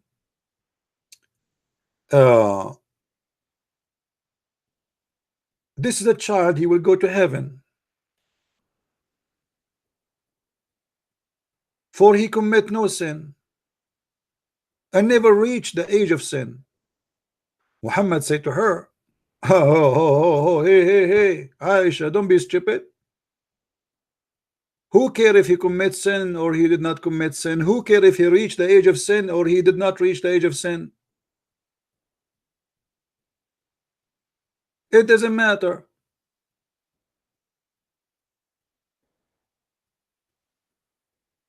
Still, Allah, he created people who will go to hell when they are in the backbone of their father. So it doesn't matter he commits sin or not. The poor Muslims until now, they don't understand how silly the idea of Islam. They think you go to heaven if you don't commit sin. No. According to Islam, you go to hell or to heaven not because you committed sin, but because what Allah he decreed for you. Do you see it? Now don't tell me I'm making things up. This is, we are showing you from Sahih books.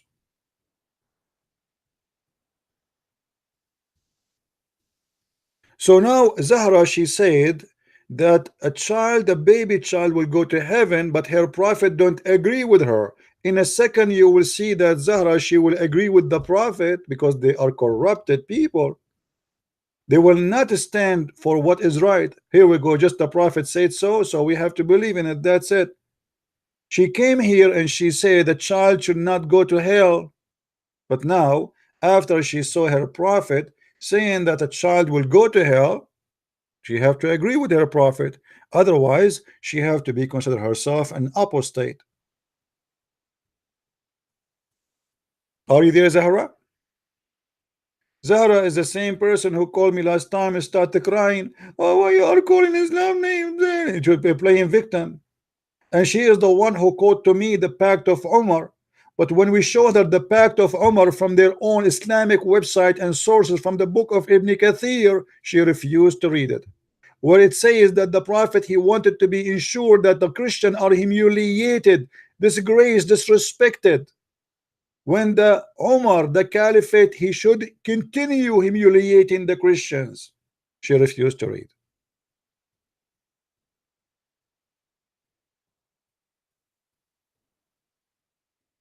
But you could play with a Christian prince. This is why myself, by the way, I don't play even chess with myself. I lose. Once I played chess with myself, nobody won. Because I was playing from the two sides, which means it was me like and me versus me. But if I play I versus a Christian prince, I will lose.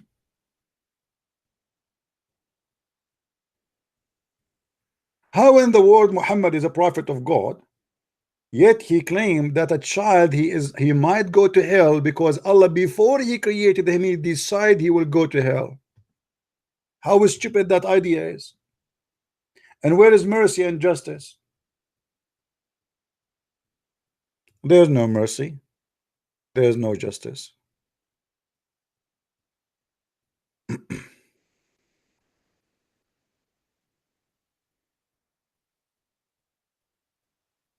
Do we have any Muslim he didn't agree?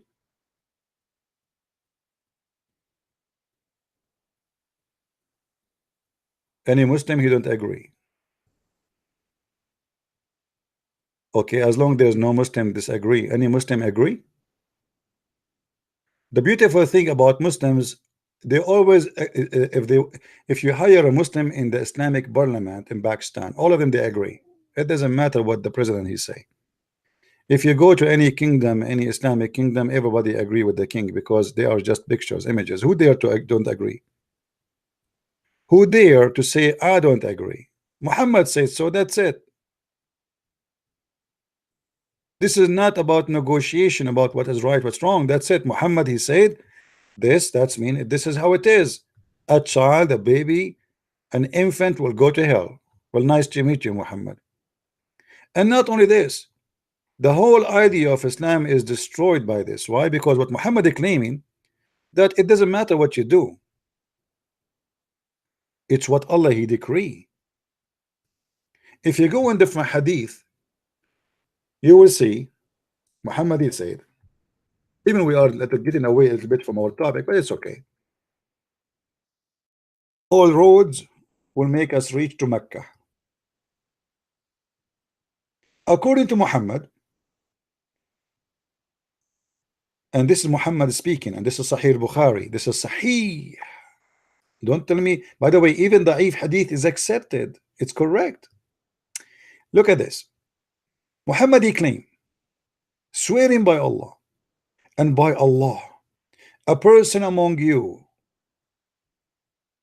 may do the deeds of people of the fire till there is one cubit or an arm breadth distance between him and the fire. That's it, you are almost there.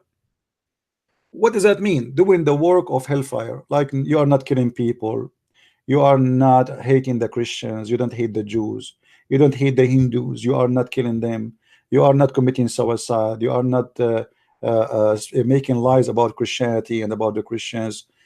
This is will, according to Islam, that will lead you to hell. So this is the person who don't want to hate, to kill, to etc., to blah blah blah blah, and that make him close to hell fire. But then what is written by Allah proceed, and he does the deeds of paradise and he entered. Have you ever heard of a madness like this?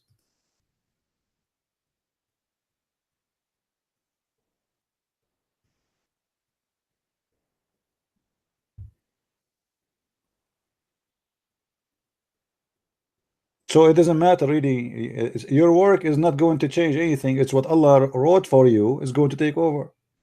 And then Muhammad he continue, other side of the story. He said, and then a man may do the deeds of people of paradise till there's only a cubit or a two between him and paradise. Then that is written proceed, and he does the deeds of people of hellfire and he entered. Which mean Islam officially is mental religion, because it is not your deeds will decide if you are good and qualified to go to heaven. It is what is written by Allah, as you see. Are you there, Zahra?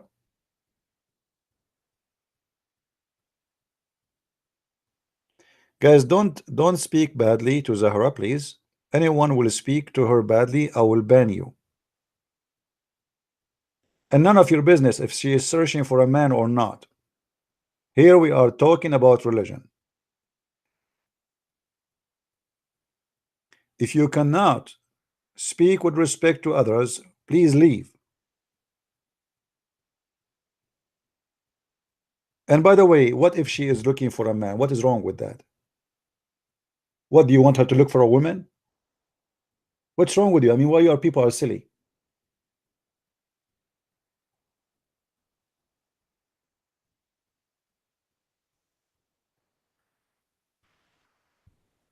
Be mature. So as you see here, your deeds is not a reason to go to heaven. It's what Allah here wrote for you will proceed. So what the point of converting to Islam? What the point of a praying 5 times? There's no point.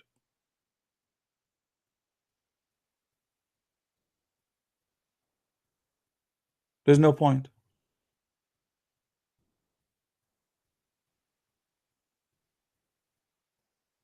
And if you are a Muslim, please think with me.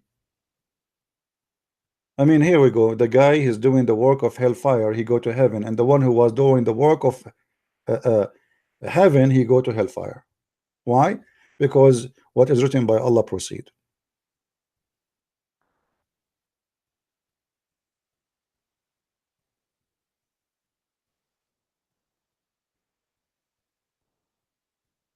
Any Muslim have a comment?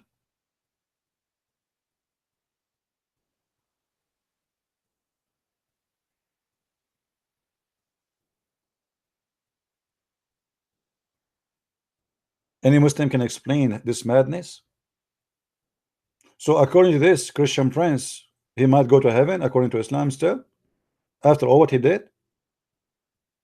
Calling Zakir Naik 3 times a day, sometime 5 or 6 times a day, huh?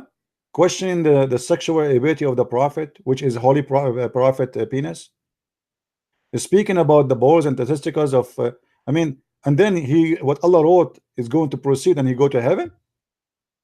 I mean, is that fair? And you, a Muslim who go to Hajj, who go around the Kaaba, who kiss the black stone which in the shape of a vagina, you go to hell? A'udhu billah.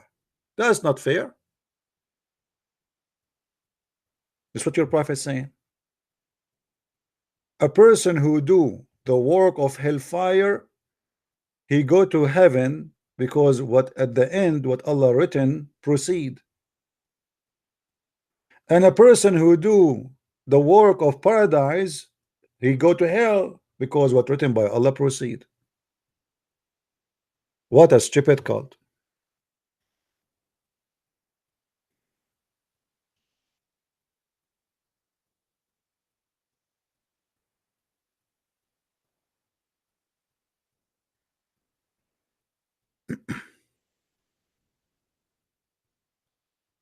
Do we have any Muslim have a comment?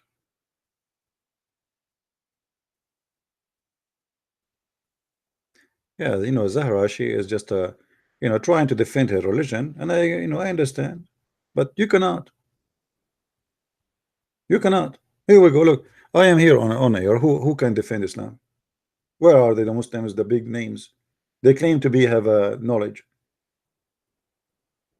The Muslims, they want to debate Christians who do not know Arabic, for a very simple reason, because they can get them busted easy. Let us debate someone who do not know much about Islam, and he cannot get us busted.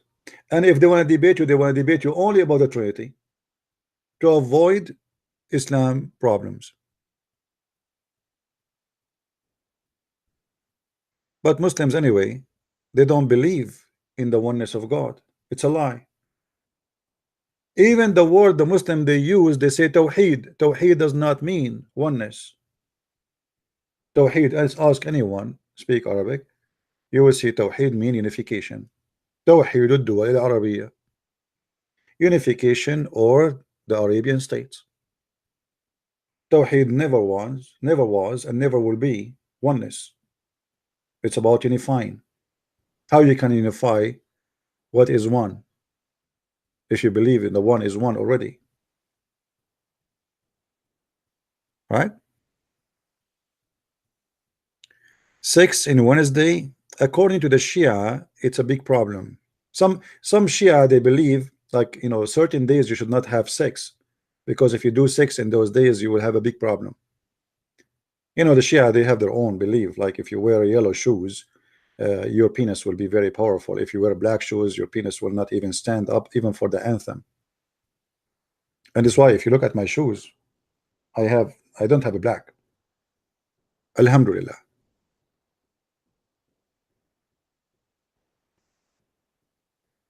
Do we have any Muslim have any comment? How silly the God of Islam, beyond imagination.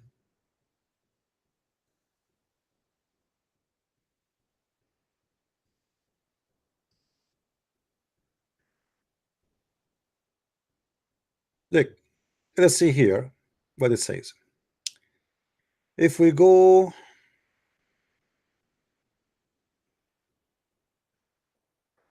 you know what, I want a Muslim to call me and to tell me, or to ask me to ask him a question about Quran, and this is my challenge for you.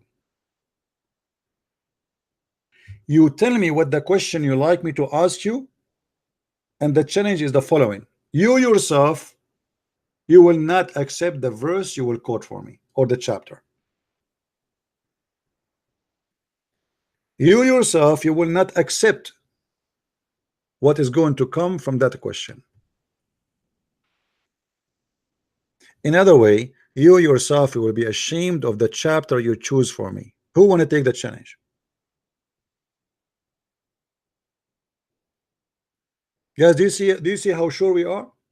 Who is a Muslim can call me and choose for me a chapter from the Quran, and my duty is any chapter. We have 114 chapters, and my duty is to show him that this chapter is a stupid. Who want to do that?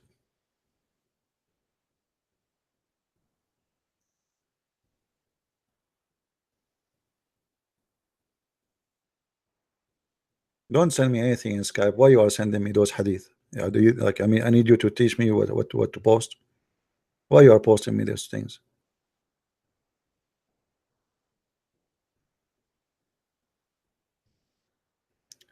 Who is a Muslim wanna call me?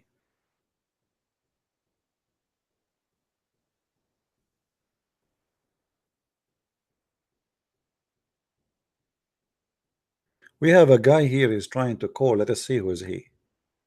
Isn't this the same guy? I don't know.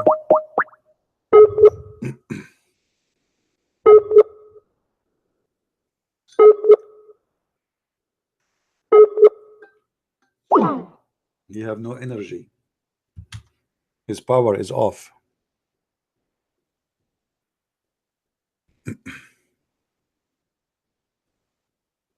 Oh, a guy he's sending me this hadith. He says, you said no kids will go to paradise.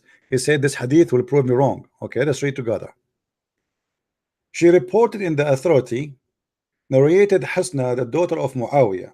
She reported that in the authority of her paternal uncle asked the Prophet, who are in paradise? He replied, the Prophet are in paradise. The murderers are in paradise. Infants are in paradise, and children are buried alive are in paradise. My friend, thank you very much for giving this hadith, because this is proving that your prophet is a hypocrite man, he is a liar. Why? Because if both stories are sahih, then your prophet, he contradict himself. Correct, guys? If both his stories are sahih, a prophet of God, he should not say the opposite of what he confirmed to be true. The one you just gave me saying that an infant will go to paradise, it says that in the front of you, right? In fact, in the front of us it says wal mawludu fi jannah. Al mawlud is not the infant. We do not know really what he meant by al mawlud, but I am assuming it's mean the newborn baby, so the translation might be possible. However, if this is what your prophet said, that's mean your prophet is a liar, because what we will do with this, how he is a prophet of God and he contradict himself.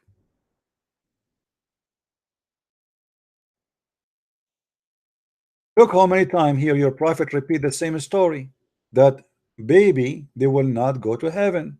Not necessarily, they might go to heaven, they might go to hell. It was the idea of Aisha that the happiness for this child, he will be a bird from the birds of paradise. So based on the other hadith you gave me, Muhammad should agree. Correct, guys? Do you see how false prophet they get themselves busted? He says something in the morning, he says something afternoon.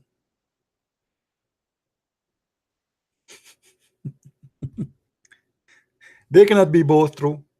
Which one is true? So thank you very much helping me to prove Muhammad to be a false man. Imagine Jesus says in the morning that an infant will go to heaven, and then afternoon he says infant will go to hell.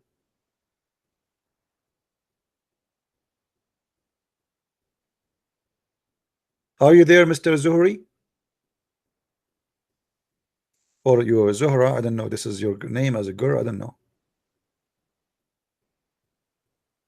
Are you there, Zahra?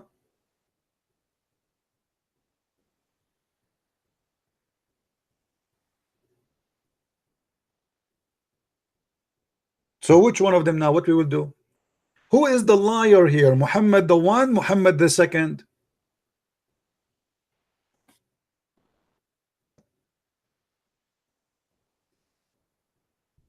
By the way, this hadith is reported from who? The daughter of Muawiyah. The daughter of Muawiyah, she heard from. Well, we have Aisha here.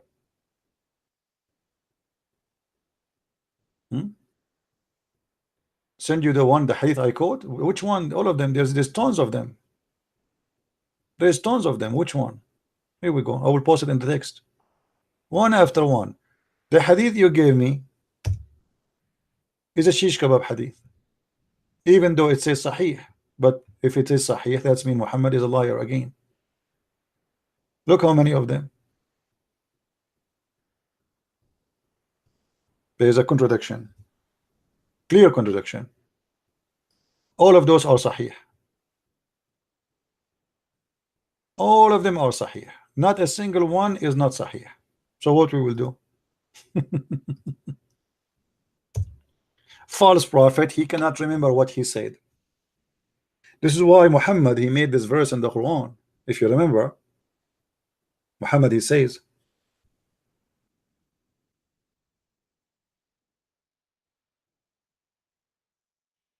وَمَا نَنْسَخُ مِنْ آيَةٍ أَوْ نُنْسِهَا نَأْتِي بِخَيْرٍ مِنْهَا أَوْ مِثْلِهَا. How in the world that it can be? How in the world God, he says such a thing? But the answer is very simple.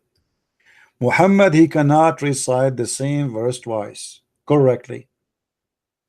So Muhammad, he have to come with an excuse. So he said, nothing of our revelation we do abrogate or cause to be forgotten. Allah caused Muhammad to forget Quran? How that can be? Is it Allah in the Quran says to Muhammad, سنقرؤك فلا تنسى?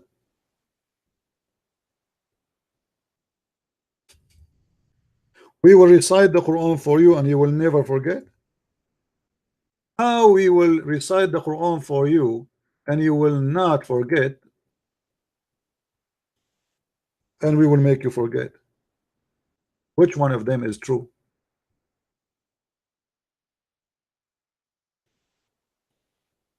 Do you see the contradiction? One verse saying, none of our revelation we cause to abrogate or cause to be what? Forgotten.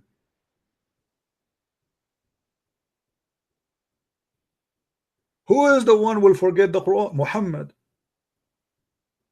And what is the purpose? Because Allah will bring something better or similar. I mean, have you ever heard of a silly God, silly logic like this?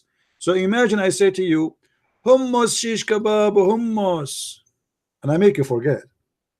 And now I will bring you something similar. I will say to you again, hummus shish kebab hummus, but you say to me, this is the same as the first one. I say, see, I told you I will bring you something similar.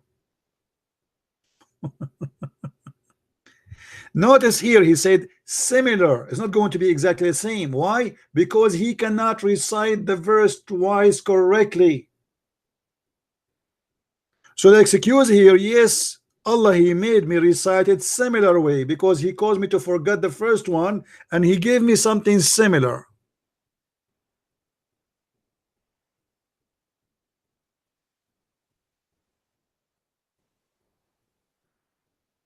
What do you say, Muslims? How silly, how stupid is God, that he will make me forget his revelation to give me something similar to his revelation.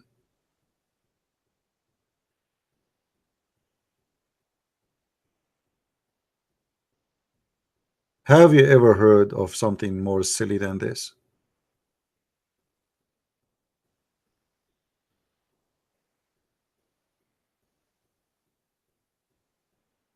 I make you, and this is the one is talking is God. God make you forget what he told you, his revelation. I thought revelation is preserved.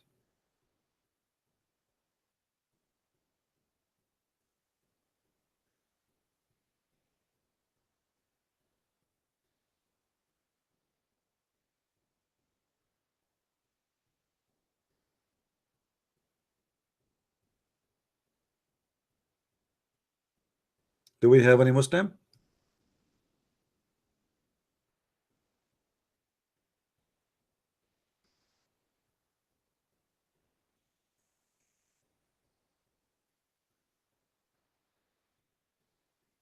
Yeah, you know, if there is a person, he is a Muslim and he have a filthy mouth, we better give him, we ban him from the text, because if filthy language will bring filthy language to our chat, then we don't welcome that. We don't want people to be filthy. Everybody is welcome, even if you are filthy, you have a filthy mouth, but don't open your mouth here. Keep the filthy words inside. So, same time, if you are a person who is a Christian, you should not speak the same they do speak. You see, I get angry, I get upset, but we should not go down to the level of the devil.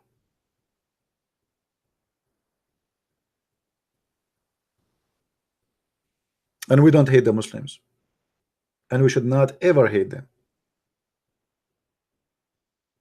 If you are a Christian, you believe in the Bible, you know what the Bible says. Love your enemy. They think we are their enemy, but we don't have them as enemies. I don't believe they are my enemy. I believe they are poor people. They are being misled. They've been taught false information about us. They've been taught that we are the worst of the creatures, the most ugly ones, the liars, the deceivers, blah, blah, blah, blah, blah. All bad things. Let them know you who you are.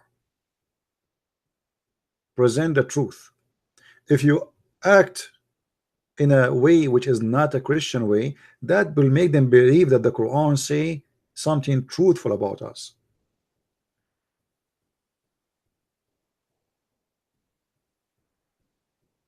And we are not what the Quran says. The Quran do not know even what we worship. He think that Mary is of the Trinity. He think that the Christian they say that Allah is the Messiah. He think that the Christians they say that we worship the Jews they worship a guy, his name is Uzair, and if you read the whole Bible we will not find Uzair. I mean, tons of stupid stories. Quran has nothing to do with our belief. Nothing there is a truthful about us.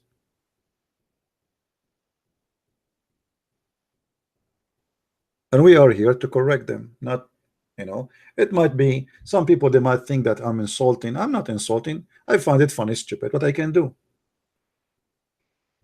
Bring me a smart book, I will say it's smart. The verse in front of me proved to me that the one who wrote this book is an idiot, literally an idiot.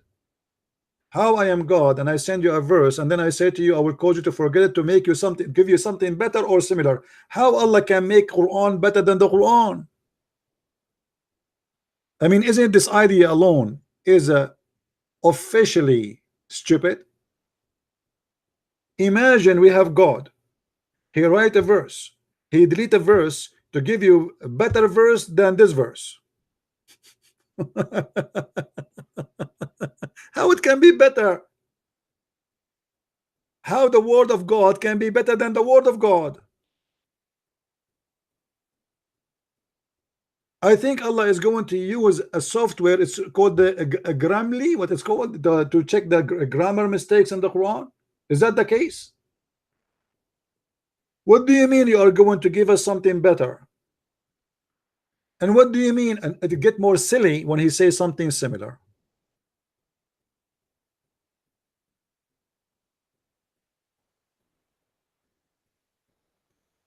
Better or similar? I'm getting dizzy here. Imagine God, you have a wife. Oh, forget about wife. I don't want to get killed today. You have a mother-in-law, huh? And she is very aggressive. And she beat the hell of you every day. And then Allah, he said to you, I'm going to replace her and I will give you something similar. I mean, please, God, thank you very much. Please. I mean, you are going to replace her with something similar. I mean, hello. Something similar. Like, what does that mean?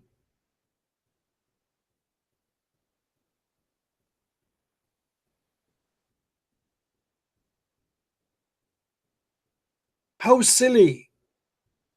How stupid. And now we have a competition between Allah and Allah. Allah make verse, and now Allah will show us that He can do better verse. Allah, can you write better than this? Absolutely. Give me 5 minutes.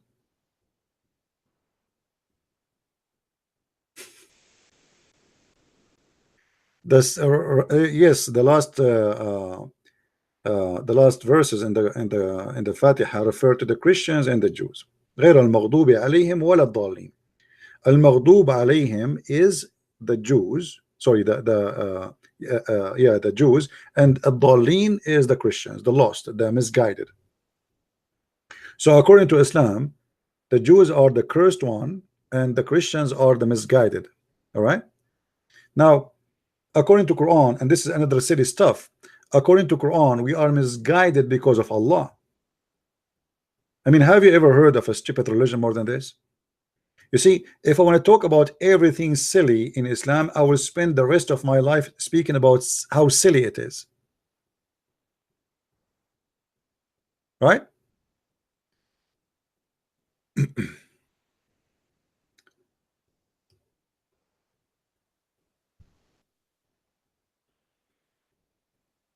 Let's see this verse.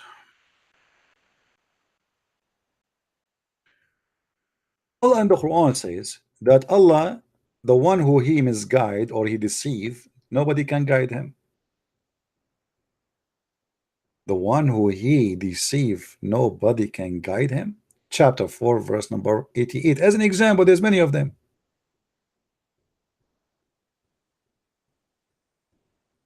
The one who Allah He deceive,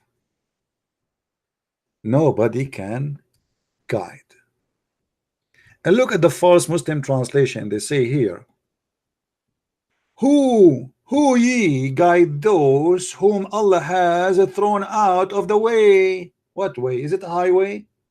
What do you mean thrown? I mean, if you read the Islamic translation, you will feel like you are in the what this game they call it, like, you know, they put a mice inside like roads and have to find a way to get out. What Allah throw away? What does that mean? The Muslims simply they are trying to cover the stupidity in the Quran. Look at this guy here. Allah has sent astray. How Allah He sent us astray? He made us Christians. The word in Arabic is adal. Adal in Arabic means deceived.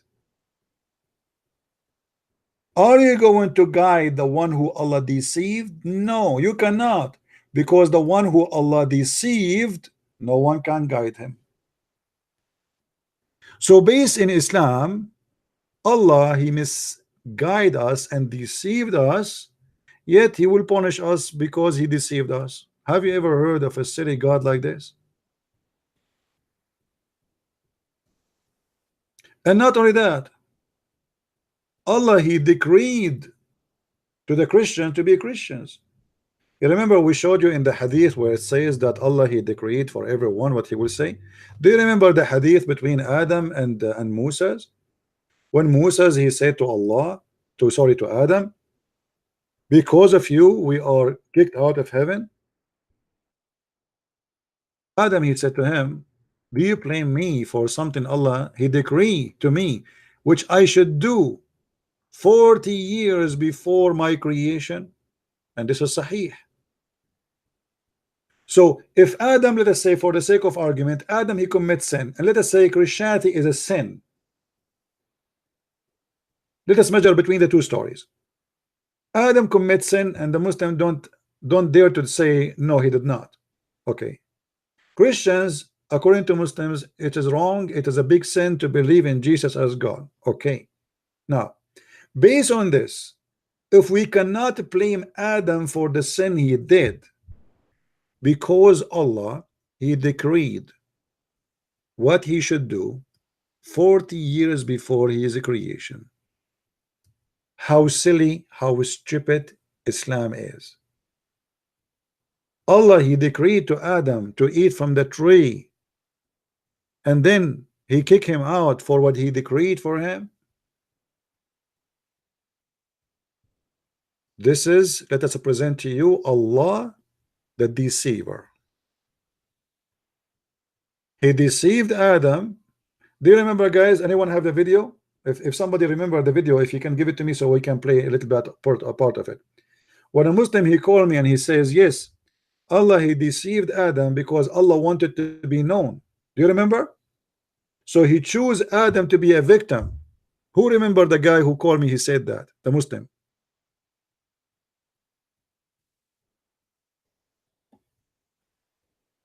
Allah, he deceived Adam because he wanted to be known. Hey guys, I wanted to be known. I am Allah and I like to deceive you.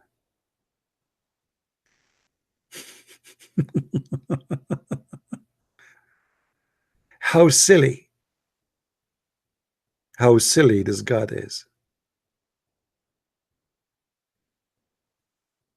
So Allah, he kicked Adam from paradise, and he is not just, because Adam, as you see, Adam is a victim. He says to him, are you blaming me, you idiot?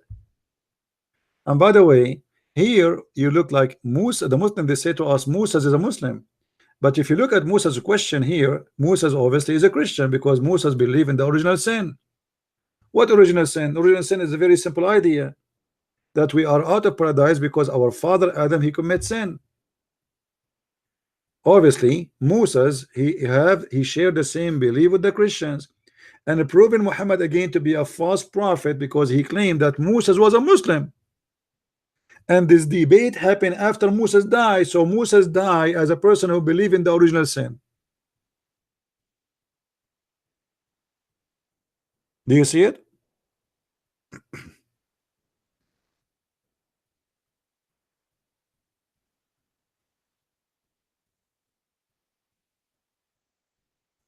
I mean, Muhammad, wherever he speak, you see, Muhammad is like somebody, he want to hold the water in an egg basket.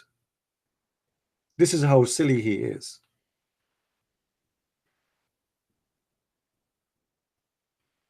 He have millions of holes in his basket, and he's trying to convince himself that he have water there, and his religion will hold together.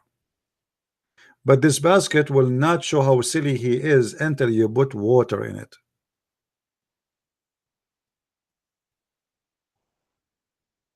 Muhammad is like a guy, he have a ship, and the ship is in the desert, and he says to you that this ship is the one will bring you salvation. And then the Muslim in the judgment day, they jump in the ship, and the flood came, and they found that the ship is full of holes. They find that the ship of Muhammad was nothing but a basket of eggs, and holes is all over.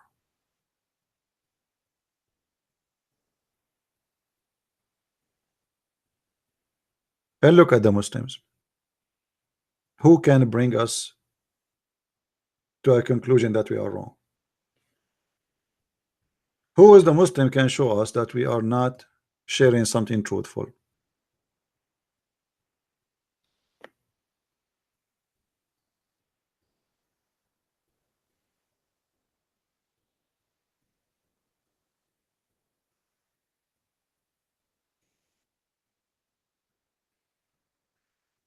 I have someone who's supposed to he left Islam, and after listening to me, I think, and he's saying to me, which one is better to join, Protestant or Catholic? My friend, don't join Protestant, join Catholic, join Christ.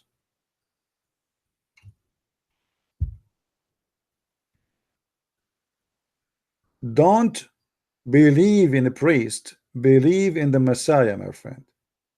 Me, myself, Christian Prince, I am neither a Protestant, neither a Catholic, neither Orthodox. I am a follower of the Messiah. He is my Lord, no bishop, no priest. So you left Islam, you accepted the Messiah, you do not need any of those names. All the churches are my churches as long as they are teaching the right thing. The Bible says, examine the spirit, which means the teacher who teach you. If he is a false, corrupt, stay away from him. If he says something against the Bible, that means he is a corrupt man. It doesn't matter if he's a Catholic, Protestant, or Orthodox. And be aware, there's liars everywhere. The Lord, he says, they will come to you in the clothes of a sheep, but they are wolves. So he can be a priest in the uniform, but he can be the devil inside. We don't trust a man because he called himself a priest. Actually, me myself, I don't trust anyone, specifically if he say he's a priest, unless he prove himself right. Why?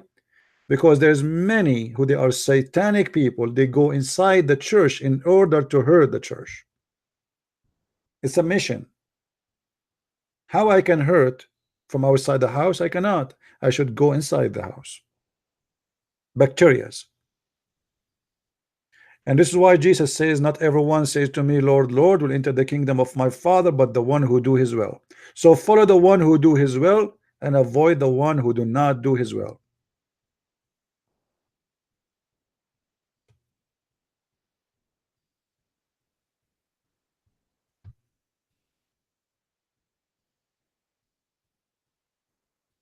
My friend, there is many people here, they like to attack the Catholic Church and the Vatican. Go and do your best, but not in my chat. I don't care for you and your Vatican. Have fun with it. We don't believe in a Vatican. We don't believe in a Protestant. We don't believe in Orthodox. Stupidity here is not allowed. We believe in Jesus the Messiah. Anything here else is not welcome. So I warn you, anyone will create division between the follower of Christ, I will spit at you and I will kick you out. Not before I spit. All those division is from the devil, not from God. And anyone he play games of the division, he is serving the devil. People of God is one. There's no churches. We are one church. And that is the church which followed the Christ the Messiah. The man who follow a man, he is a fool. The man who follow a priest, he is a fool. Don't follow me myself, I'm a Christian prince, I'm a sinner like you. How you can trust a sinner, you idiot?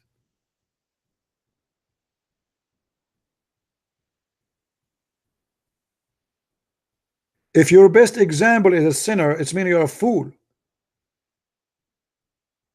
My best example is the Messiah, is not a priest.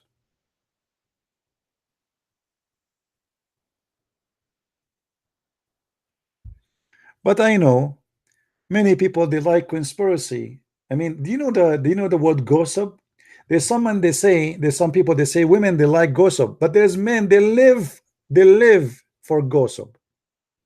And they lie about others. Like I know I heard many lies about the Catholic. They are the one who created Islam. Vatican hiding secret, blah blah blah blah blah. I mean, stupidity and garbage. Vatican simply is an organization more than a church.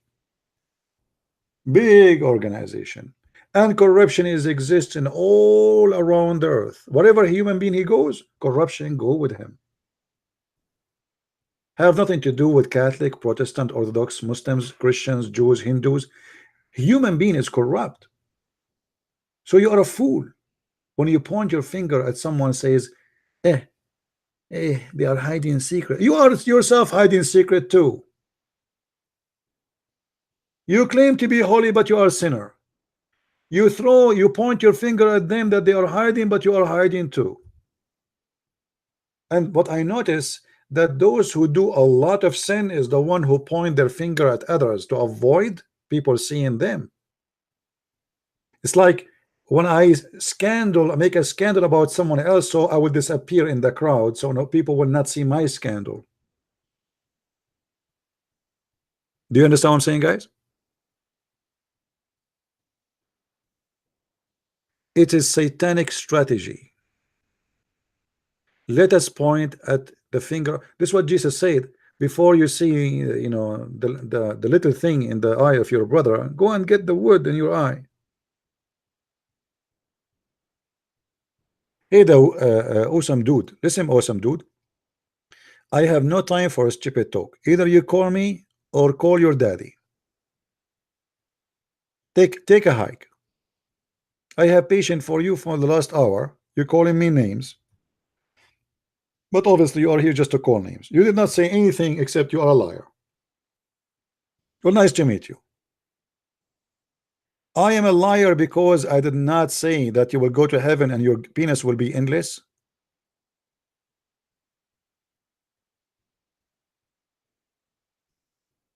I am the liar. I am the liar or the one who says to you your wife ass will be 1 mile. You remind me of Paul when he says, if my lies, and the Muslim they say, did you see Paul? He says my lies. They cut the sentence.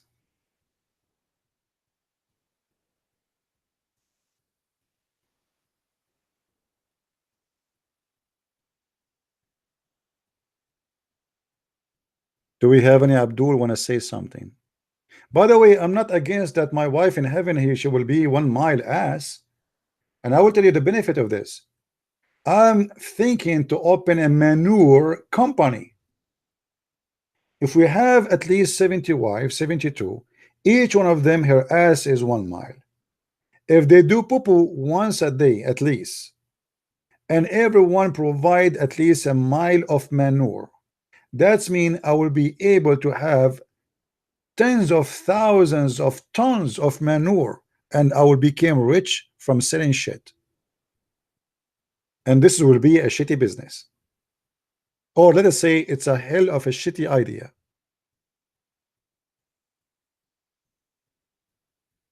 So a Muslim, he said to Christian Prince, you're a liar, but the lies which is obvious of Muhammad is not a lie. And you know what? I'm not going to even think about the idea of buying my wife an underwear in the heaven of Allah. I hope Allah will provide us those. Her ass is 1 mile. I mean, from where I'm going to buy a fabric for her? If her ass is 1 mile, how big is her bra will be?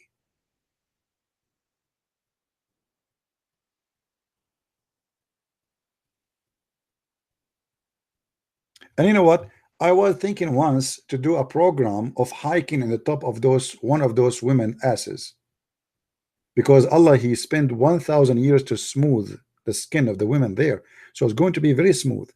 I want to see, I challenge you to do a hiking in them. You will not be able to do so because it's so smooth. It's like those Japanese program, you know, you see like trying to climb the area, and they have like oil in it or water or whatever, so you fell down. It's going to be a lot harder. And let the whole world watch in satellite. Millions of men trying to hide over the ass of a beautiful whore in the heaven, and they cannot go because it's very smooth. It's very huge, very, very high. It's like a big mountain, and very smooth and very wide too.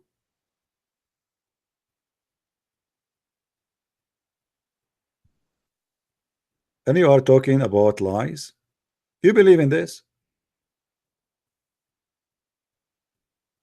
Sometimes a human being is really silly, not only his God. But anyway, silly human follow a silly God, and that's what Islam is about. You have to be silly to believe that the God you believe in is providing you in the promises he promised.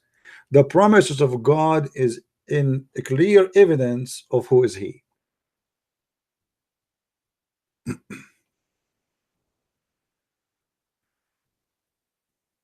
Do we have any Muslim want to say something? So guys, before we finish, is this microphone is good, or we switch the old microphone? Please tell me for real. Maybe we should play 2 videos and same time after I finish, and I look at both of them to see which one of them is more better, because this is different microphone.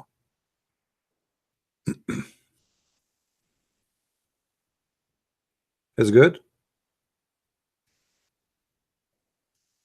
All right. We have this guy, Kani Nani. You will expose me soon. Why you don't do it now? I mean, why soon? Why Muslim they keep saying to me soon, and this is since 20 years ago? How soon? You remind me of your prophet when he says soon the Messiah will come, and the Messiah never come. Your prophet said the moon is split and judgment day is near, and here we go, 1400 years ago. There's no moon split, and there's no judgment day is near. Soon you wanna expose me? Expose me now. I mean, why you are being very merciful? Why soon?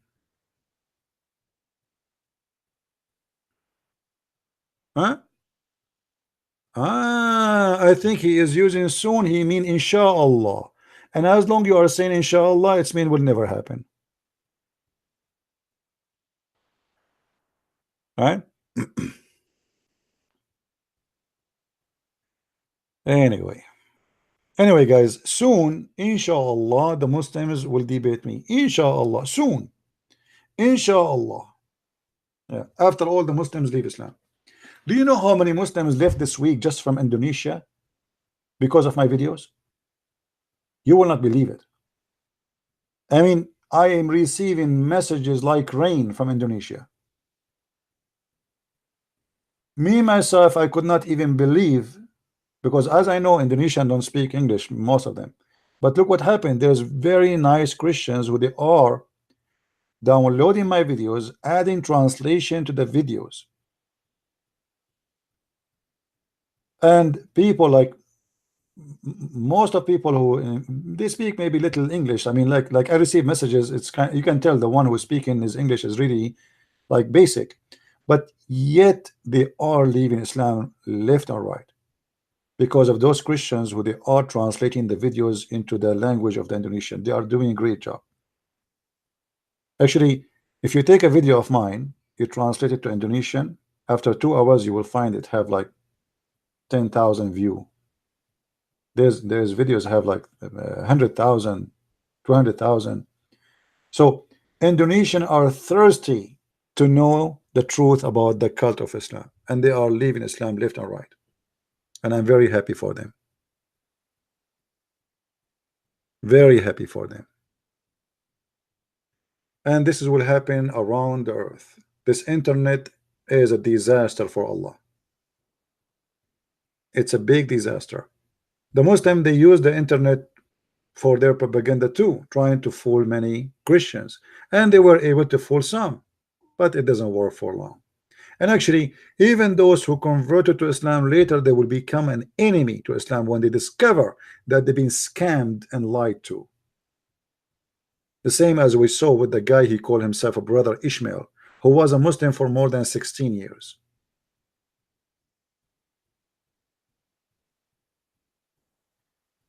So my friend, we are victorious, for we follow the truth. And you are unable to answer because your prophet is an idiot. Not only a liar, I mean, there's smart liars, but your prophet obviously is a stupid liar. This guy, he cannot keep his mouth shut. And the more he talk, the more he do poo-poo. He don't talk. This is poo-poo, what we see in the screen. This is not talking. This is beyond talking. And this is why I'm very thankful that your prophet, he talked a lot. So now we have a lot of manure, enough to fertilize every mouth speaking lies, to fix their mouths and make them understand better.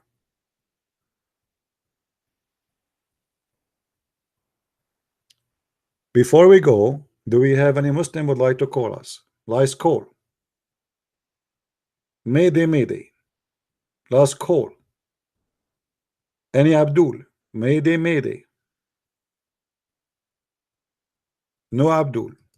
All right. The Muslim now, they will go and they will say, Christian Prince, he stopped his broadcast because he is scared. Just watch their text and you will see what they will say. Yes, Zahra.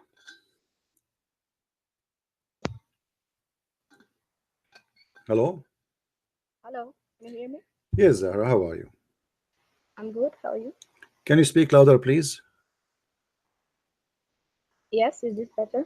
Let me see, maybe it's from my side. I'm not sure why the voice. No, my speaker is all the way up. Okay, so what do you want to say to us, Zahra? Go ahead. You challenged earlier.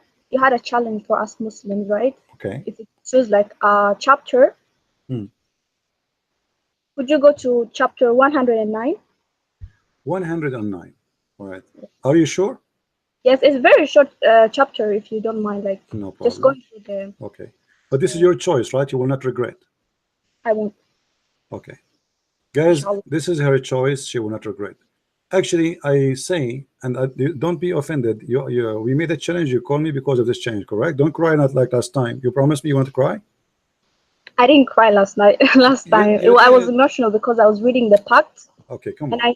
Okay, here we go, guys. This is a chapter. Our sister Zahra here, she chose for us, and the challenge for me to prove it is stupid. Not only is stupid, it's beyond stupidity. Let me show you why. Say or disbelieve, or disbeliever, kafirun, kuffar.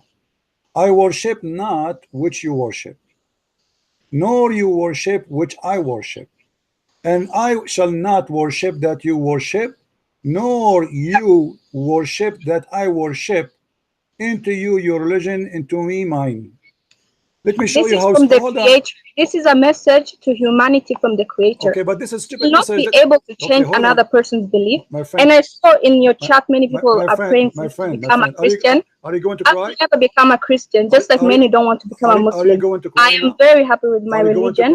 I believe in the one Creator who is not a man, who is not a woman, who did not give birth. Hold on. First of all, your God is a man. Don't change the topic. You call me to talk about the chapter. No. Okay, the Arabic word is here we go. My Creator is not a man. No, your God is a man. Don't lie. Here we go. This is the hadith in front of you. It's sahih. Your God is a man, and he look exactly as the following. He is short, he is hinted, he is woolly haired, he's not one-eyed. This is the description of your prophet, unless you are saying to me that your prophet is a liar. That is concerning our prophet. Is concerning like the Antichrist. Yes. So he is comparing between the Antichrist. Hold on. He is comparing between who? How the Antichrist look like and how Allah look like. Antichrist will come and say that he is the Lord. No problem. So, if Antichrist is a man, why Muhammad is worried that the Muslim will be confused about him? What he said, the only difference between him. Antichrist will come and his agenda will come and say, first say to the people, follow me, I am Jesus. Okay, no problem. And then people won't believe him. Guys, did you hear? And then he'll say, I am God. He will say, I am Jesus. So what the problem? He is a man. So why Muhammad saying, I am afraid that you will be confused about you him? Want, but we know, just go to the shortest surah, Ikhlas. It says, God does not forget. One by one. Hold on, don't change the topic. Don't change the topic. Why Muhammad is confused if this man will say, I am Jesus? Why this man, Muhammad, is worried that you Muslims are confused about him? You might think that this is Allah, and he is saying the only difference between him and Allah is one eye. How many eyes you God have? We are taught not to have any pictures of our Creator, but we know that it is not like us. No, you have. Our Creator is nothing like we've ever seen before. I'm not asking you about the picture now. I'm asking you how many eyes your God have. I don't know, because we don't picture. We don't have any pictures of our Creator. No, we know. Muhammad the only time we'll see our Creator when we go hold on. to paradise. But besides that, we don't know. Listen, your prophet, he said you should know that your God is not one eye. So he should have more than one eye. Do you agree? At least. The Antichrist is described in Islam. He will come like one eye is blind. You see, you are running away from the question. No, I'm reading the hadith right now. No, you are not reading the hadith. The hadith doesn't say the Antichrist is anti-Islam. Dajjal is Antichrist. First of all, Dajjal is not Antichrist. This is the stupid translator. There's nowhere in Islam believing in Antichrist. They believe in the Dajjal. We believe in Dajjal. I am Muslim, right? Yes, Dajjal. We believe there will come an Antichrist. Okay, no, he is not Antichrist. Towards the end of time. He is not Antichrist. He is the false Messiah, supposedly, not Antichrist. Dajjal means the liar, which means Christ the liar, the false one. Now, why you're a prophet here comparing between the look of the false Messiah and Allah? He should compare between the false Messiah and the real Messiah. Explain to us. Because the Antichrist will come and say to the people that he is the Creator, that he is the Lord, that he is God, that he is Allah. And then the prophet is telling people, if he comes, just know your Creator does not look like this. No, my friend. He does not have one eye. He is not blind. And we believe as Muslims, our Creator doesn't come to this world as a human, as a dog, as a changing forms. We believe that our Creator is above. Hey, the gun machine. Let us talk together. We cannot like this. Don't keep going. Show me where it says that the Messiah will say he's Allah. The false Messiah, he will say, I am the Messiah. That's why his name is the false Messiah. His name is the false Messiah. He claimed to be the Messiah. So he will come and he claimed to be the Messiah. He don't claim to be Allah. Now, why Allah comparing between him and the look of him and the look of Allah? If Allah is not a man. How many times I should explain to you? Did you not understand it? The 2 times I told you before.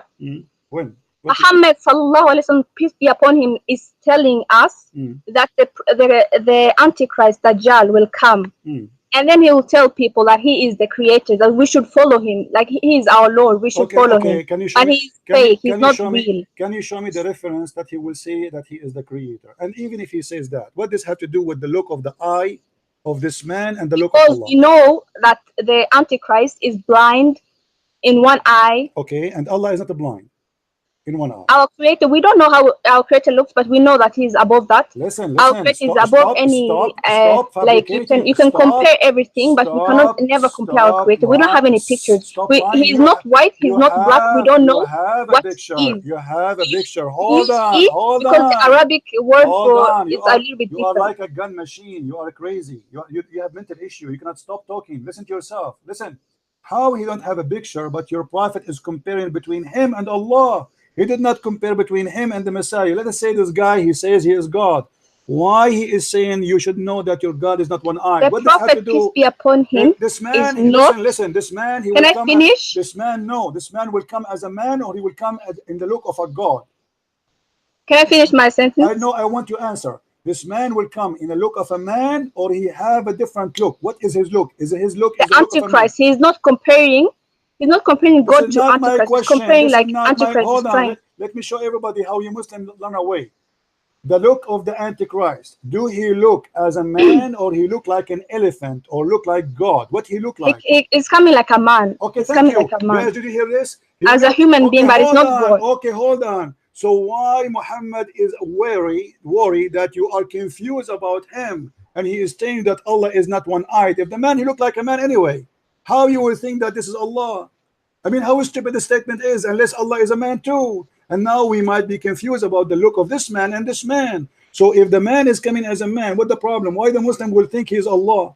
You know what? I'll just refer back to the verse, the chapter that I just told you to read. For you is your religion, for me is my religion. I know, and every Muslim knows, and we believe our creator is not a man and not a woman. When you have an answer, our creator, you run away. No, you are. You know Mathal al-A'la. You know Mathal al-A'la in Arabic. Shut up. I have to hang up on you because you are a donkey now. She jumped in the verse to avoid answering. And I will go back to the verse, by the way, because we accept the challenge, and you chose the perfect verse to prove Islam to be false. Just wait. I asked her if the man, the false Messiah, will come as a man, or he will look like an elephant of God or God. He said, no, he will come as a man. So why Muhammad saying, if you are confused about him, read carefully with me. If you are confused about him, know that your Lord is not one-eyed. What is the only difference between this man and Allah? One eye. What's wrong with this eye? This eye have a defect. So Allah have the same look of a man. Otherwise, if he is coming as a man, why the Muslim would think he's a man? He's God. That's stupid. If you Muslim reject a God to be a man, then how in the world Muhammad is saying, if you are confused about him, you should know that your Lord is not one-eyed? Should be, he should say, you should know that Jesus or the Christ is not one-eyed, because this guy is taking the identity of Christ. In Arabic, there's nothing is called the Antichrist. This is a fabrication. In Arabic, it says Al-Masih Ad-Dajjal, the false Messiah, Messiah the liar, which means he claimed to be the Messiah. He's not claiming to be Allah. That's number one. Number two, as you see Muhammad here, he described even how he looked like. He is short, blah, blah, blah, blah, blah, blah, blah. And then he said, I'm afraid that you are confused about him. You should know that your Lord is not one eye. This is number one. Number two, you said that we don't worship a man. Let us see what your prophet he said. And I hope you are listening, Zahra. I will call you back, but because you are a talking machine, you don't stop. We cannot talk in the same time. If we go and see what your prophet said about Allah, look, we will find the hilarious Muhammad describing Allah. She said, we do not know how Allah look like. I can play for you tons of verses now and from the Quran and Hadith. Muhammad is speaking about the hands of Allah, the 5 fingers of Allah, the foot of Allah, the face of Allah, and they are literally, physically, literally parts. But look at this.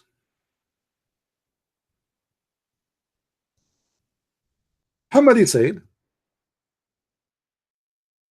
that Allah will come to you in the judgment day in a shape, and you Muslims, when you see him first time, you are going to reject him. Look what happened. Allah will come to them in a shape other than the one they know and will say, do you see the word shape? So your Allah confirmed to be a physical being, and all the Muslims, by the way, agree that he is a physical being. He had no spirit, he is not a spirit. So Allah will come to them in a shape. What shape is that? The Muslims do not know.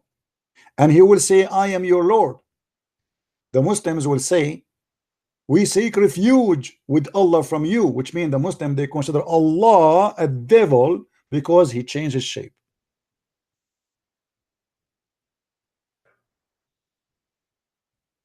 I mean, how stupid the story is. You Muslims, you will accuse Allah to be a devil because he changed his shape, which means you Muslims, you worship a shape, you don't worship God. It doesn't matter what the shape is, you are consistent in only one shape you like. If you bring me different shape, I will not accept it.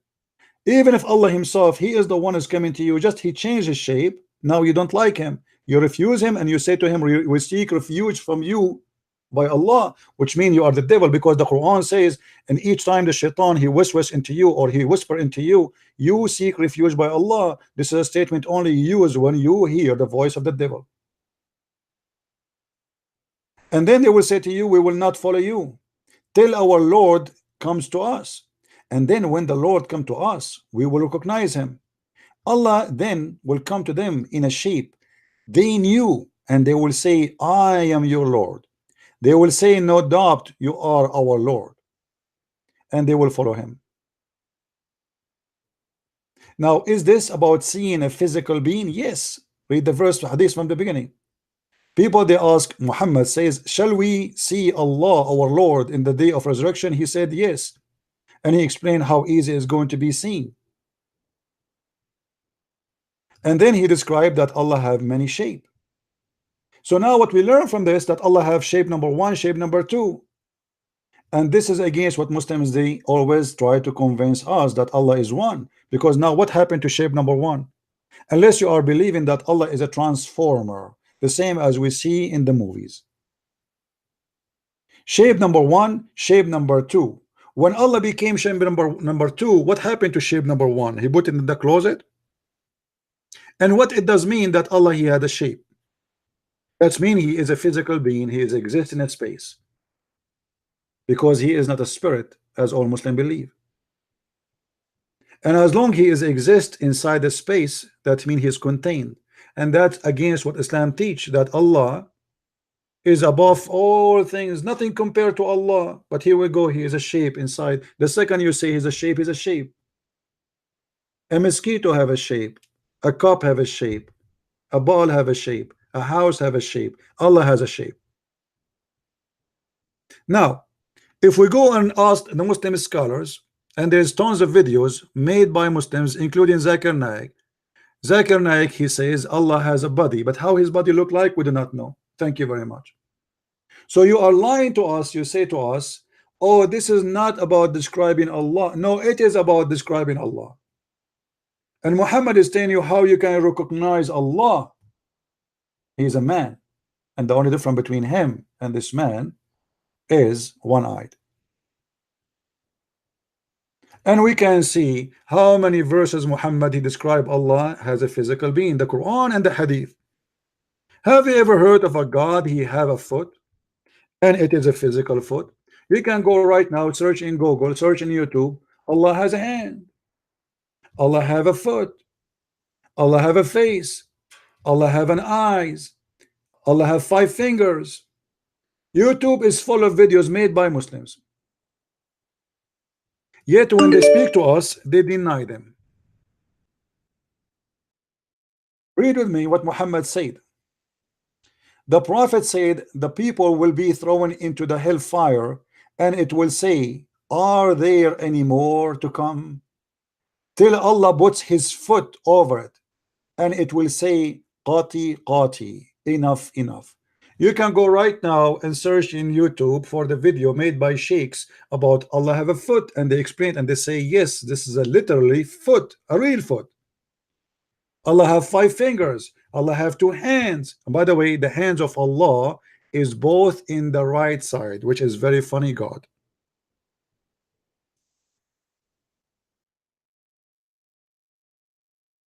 But they lie to us and they say Allah is not like anything. I agree in certain way. Yes, like have you ever heard of somebody have 2 hands in the right side unless he have a defect, birth defect?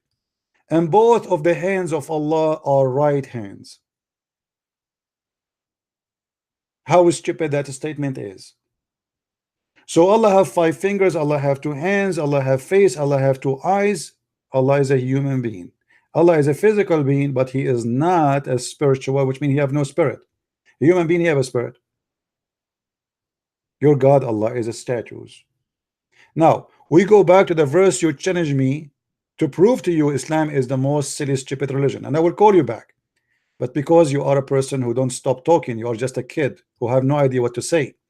And always Muslims, they go in panic. They keep talking because they will not let me talk so I can get them busted. This is the whole idea. The verses you gave me from the Quran in chapter 109 proving Muhammad big deal to be a false prophet. Why? Number 1, he said to them, I worship not what you worship, and this is absolute lie. The pagans of Kaaba, they worship Allah and he worship Allah. Number 2, if you remember the chapter where the satanic verses come into Muhammad, he bowed down to the idols and he said that the 3 goddess daughters of Allah, Manat and Allat and Al-Uzza, their intercession is hoped for, which means Muhammad, he worship the 3 daughters of Allah, if this is what it's meant. So yes, he worship what they worship. Then nor you worship what I worship, and this is again a proof Muhammad to be false, because later all the people of Mecca, they worship what he worship. If Muhammad is a prophet of God, he should not say such a statement, because this is a prophecy. And you will not, وَلَا أَنْتُمْ عَابِدُونَ مَا أَعْبُدُ, which means now and in the future you will not worship what I worship. And I shall not worship what you worship, and this is proven Muhammad again to be false prophet, because when he received satanic verses, he bowed down to the 3 daughters of Allah. And you are not worshiping what I worship, proving again that Muhammad had nothing to say. He's repeating the same sentence over and over. This is cannot be God. Already you said they will not worship what you worship. Why you are repeating the same again and again? The whole chapter have nothing to do except repeating the same thing. Let me make it simple for you. I will change one word. Instead of saying worship, I will make it eat. So I eat, all the kuffar. I eat not what you eat, and you will not eat what I eat, and I will never do eat what you eat, because you do not do eat what I eat, and you will never do eat what I eat, because I have my food, you have yours. If this is a chapter from God, then who is the stupid? This is God wisdom.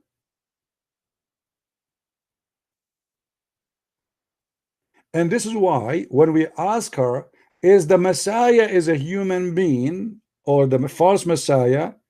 And if Allah is a human being, she said the Messiah is a human being. So why Muhammad is worrying and comparing between the look of Allah and the look of a man?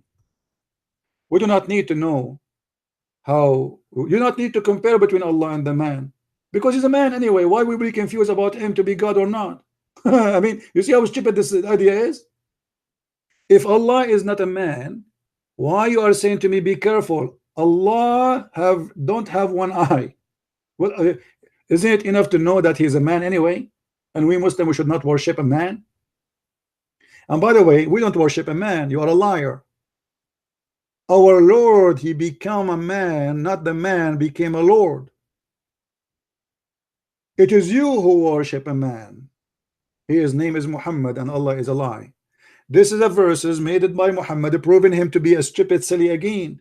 Because how in the world he says, oh, you believer, I don't believe what you believe in, but in the same time he kissed the black stone. Isn't it isn't it the kuffar they believe in the black stone too? Isn't it the kuffar go around the Kaaba too? Isn't it the kuffar they worship Allah too? So how he don't worship what they worship? Then he says, no, you worship what you will worship. Isn't it Umar al-Khattab became a believer later? Isn't it Khalid bin Walid became a believer later? Isn't it all those, the Sahaba, the companion became a believer later? So how he said to them, you will not worship what I worship, and I will not worship what you worship, and later we prove that this is false, all of them became believers. So when I said I challenge any Muslim to show me one chapter in the Quran proving the Quran to be made by God, I was very serious. And Zahra, you fail. You're a prophet proved to be a false prophet. Now I'm going to call you back to give you a chance to answer. Please respect yourself and don't keep going so we can talk. We can't talk over each other. I will give you 2 minutes to answer, and when the 2 minutes is over, please stop. I'm going to put the clock in the. Do I have a clock here? Let us see if I have a clock. Yeah, I have a clock. Let us see, where is the clock? I'm not sure. Yeah, I have a timer. Let me call you and I will put the timer on. I will give you 2 minutes. Please don't force me to hang up on you. 2 minutes to answer me, and let us see what you will say. Why your prophet, he said they will not believe in what he believed, and later all of them they convert to Islam. And what is the point of repeating the same sentence over and over and over? This is a person you have nothing to say. Go ahead.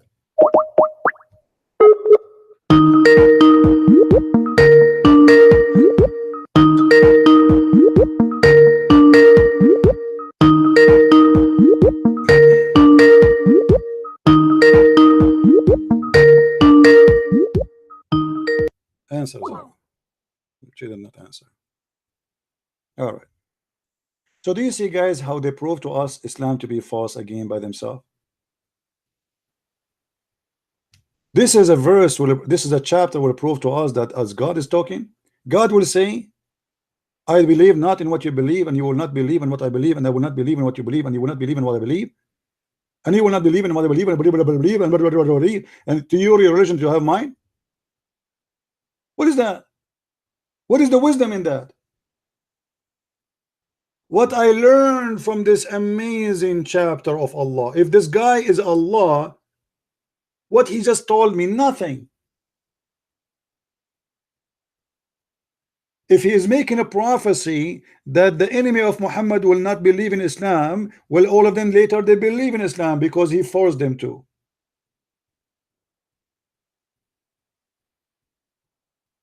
So what you choose from me is a clear proof and evidence that Muhammad is a false man.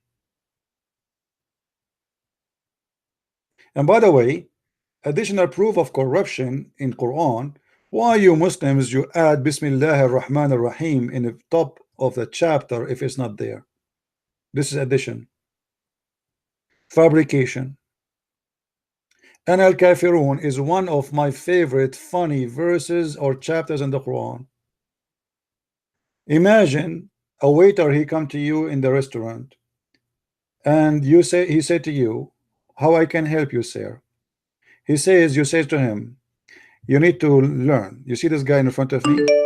I want you to bring me food different from his food, because I eat not what he eat, and he do not do eat what I eat, because I know the eat what he eat, and he will never eat what I eat, because I don't eat what he eat, and he don't eat what I eat. He have his food, I have mine. Can't you tell that this is a very silly statement from somebody claimed to be God? The one here supposedly is talking is God. This is God talking.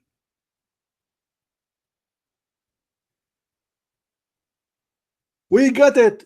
I worship not what you worship. What the point of repeating the whole thing? And what we learn from this? Nothing. We learned only that Muhammad is making a false prophecy because later he worship what they worship, and they worship what he worship. All of them, they converted to Islam. Muhammad is a false prophet, proven by this chapter you chose for us. Thank you very much. So are you going to call me back, Zahra? I called you, you did not answer.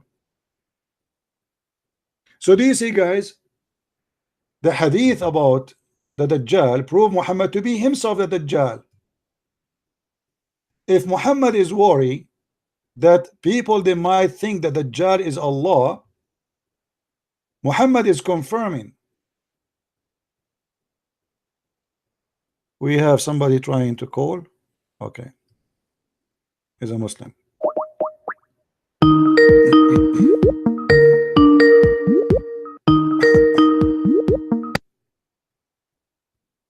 Yes. If your God is a man, can you? This guy is like a pimple in the ass. Stupid idiot. If you go in the hadith, if we go back in the hadith itself is telling us a lot that the Messiah must be God. Why? Do you remember that this woman, she said that the false Messiah, he will claim to be his God? Did she say that? Guys, did you hear her saying that? It's recorded. Okay. If he is claiming to be the Messiah,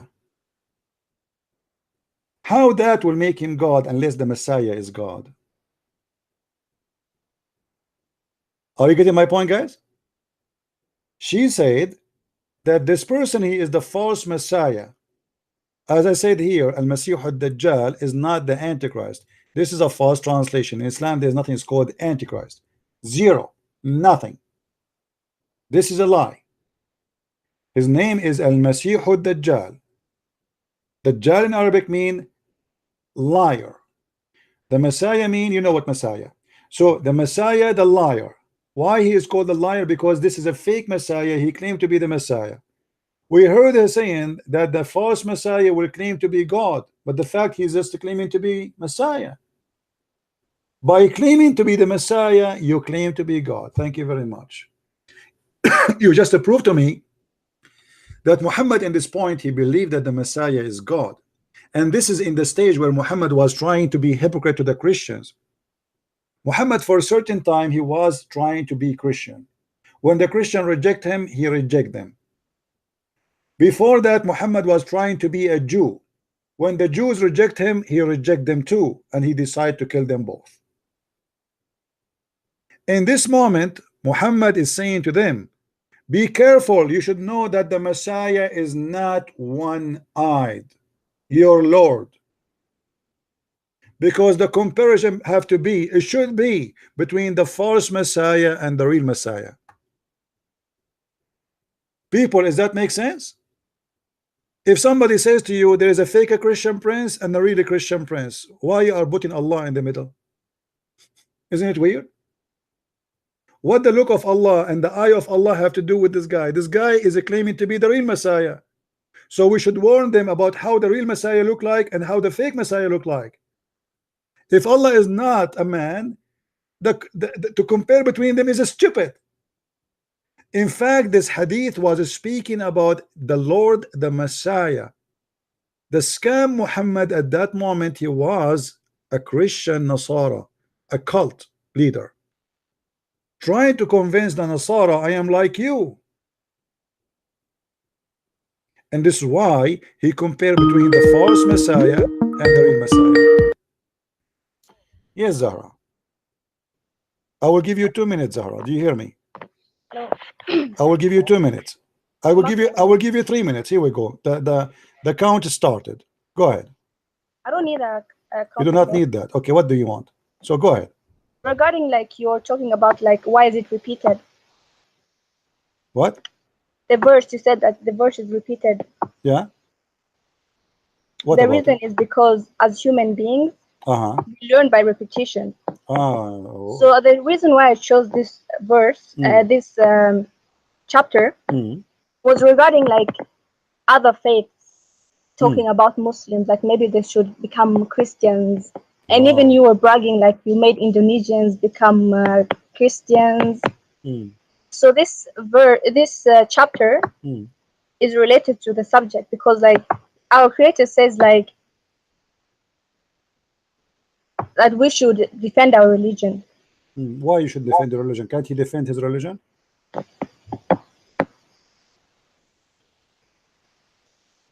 Can't Allah defend his religion? No, because it's directed to us. Like if someone comes to us and tries to tell us like, we should become Christians, then we're just gonna respectfully tell them no. Okay. This So is Zahra, your religion, guys, Zahra, and she this is my said, religion. Zahra, she said that the reason they repeat the same sentence, which is stupid, she said this is not because a human being they cannot learn unless we repeat to them. But if this is the case, we should repeat in every chapter in the Quran. We should say the same term the same way all over the Quran. So why only in this one it's coming this way? Secondly, why Muhammad says I worship not what you worship, and you nor you worship what I worship, or you will worship, and later all of them they became worshiping what he worshiped. So Muhammad is a false prophet. He was saying nor you will worship what I worship, nor I will worship what you worship, and later all of them they are worshiping one God. So Muhammad is a false man. He made a false prophecy. Go ahead, answer. Like I told you before, this is directed to us. Like it was directed to Muhammad Sallallahu Alaihi Wasallam, what he should tell people that try to convince Muslims. No, this is because not, our hold on, hold on. Creator But you are is talking, all-knowing. but this is God but knows this the is you future. will say to me. This is you will say to me, right? Okay. So you say to me, I worship not what you worship, and I am from Quraysh, and my name is Khalid bin Walid. And then later I convert to Islam. So this is a false prophecy. When Muhammad he said But that, were they forced? when Were they Muhammad, first? when None of the people were forced to become Muslims. hold on. No, we will show you. Okay, let us say they are not forced. This is even proven more to be horrible, because if he did not force them and they still convert to Islam, that's mean Muhammad here he made a lie. He said to them, you will not worship what I worship, and later they worship what he worshiped. He was talking to who? He was talking to Quraysh, and Quraysh all of them became Muslims. So I don't worship what you worship, nor you worship what I worship. You will not worship what I worship, nor I will worship what you worship. And later all of them they worship together the same God. So it's a false prophet, false God, false prophecy. No, because this is still relatable. Until today, the Quran is relatable. No, he was speaking Look to at the your people chat, of people Quraysh. telling me, praying Okay, for me hold to on, hold become on. a Christian. I will never Okay, become a let Christian. me ask you. From the day I'm born to the day I'm dying, Uh-huh. I'll be a Muslim. Good for you. So you will have sex in the heaven with 70 men. We don't have that. What do you mean? So I don't know How what many you're talking men? How about. many men will sleep with you in heaven? We don't have the men becoming that. We have other like Hur al-Ain. Okay, so if I And that's convert to another Islam, subject. okay, Zahra, I want to explain to me. I don't mean to insult you. If I convert to Islam now, Allah promised me I will have 70 Zahra like you, or 72. No. How many Zahra I will have? You know, you have a really disgusting way of debating. Like, if you're gonna debate, why can't you just be serious? I am serious. It shows your character. Are you making fun of Allah's words? Isn't it the Quran says Allah will promise them virgins in the You're heaven? not gonna get me. Why You're not? gonna get like Why there's not? there's different creation. Our Creator. What By the way, what do you mean? Okay, what do you will go? Allah will put you in the disposal. What do you mean? I will not get you. I will get who? Our Creator has created different creation. Okay, well, no problem. No, it's you. What the different creation? Listen, you when you go to heaven, how many husbands you will have? Just one. Okay, and the husband you have, how many? The husband I have, how many women he I'm will married to. I'll be married in in paradise. Hold on. And he, how many women he will have? Just one. Where do you get this from? Are you lying? The ones that are promised Hur al-Ain. Zahra, you are a liar. I challenge you in front of everybody and listening. Show me where in the Quran or in the Hadith. I just heard like the martyrs. No. I know the verses about the martyrs. No. I'm gonna get you are a liar. The creation of you are a liar. You are a liar. Certified. I'm not one. a liar. Okay, you are the liar. I'm going to give you you all the time you want. You okay, live by lying. Okay, prove me wrong. Prove to me that you, as a Muslim woman and Muslim man, will have only one woman in the heaven. I am listening. Go ahead. Prove to me. You are a liar. I don't have the specific hadith in front of me, What but if I show you the hadith says that the Muslim man will have a lot of women in heaven? that's for the martyrs. What for? What? No, not for the martyr. Listen, Zahra, I don't have time for kids. Get lost. As you see, they have no answer. The reason repeating the verse because a human being will not understand until he repeat. Well, you don't understand until now. He will go, you are repeating the Quran for centuries. If I give you any verse in the Quran, you will say Allah knows best what he meant. Same time, if this is need repeat to understand, what about complicated issue? If such a silly chapter need to repeat so you might understand. I don't worship what you worship. This one we need to repeat it so we can understand. And again, you did not answer about the Quran making a false prophecy about those who don't worship what I worship, because later they worship what he worship, and Muhammad himself, he worship what they worship. He bowed down to the idols and he worshiped them.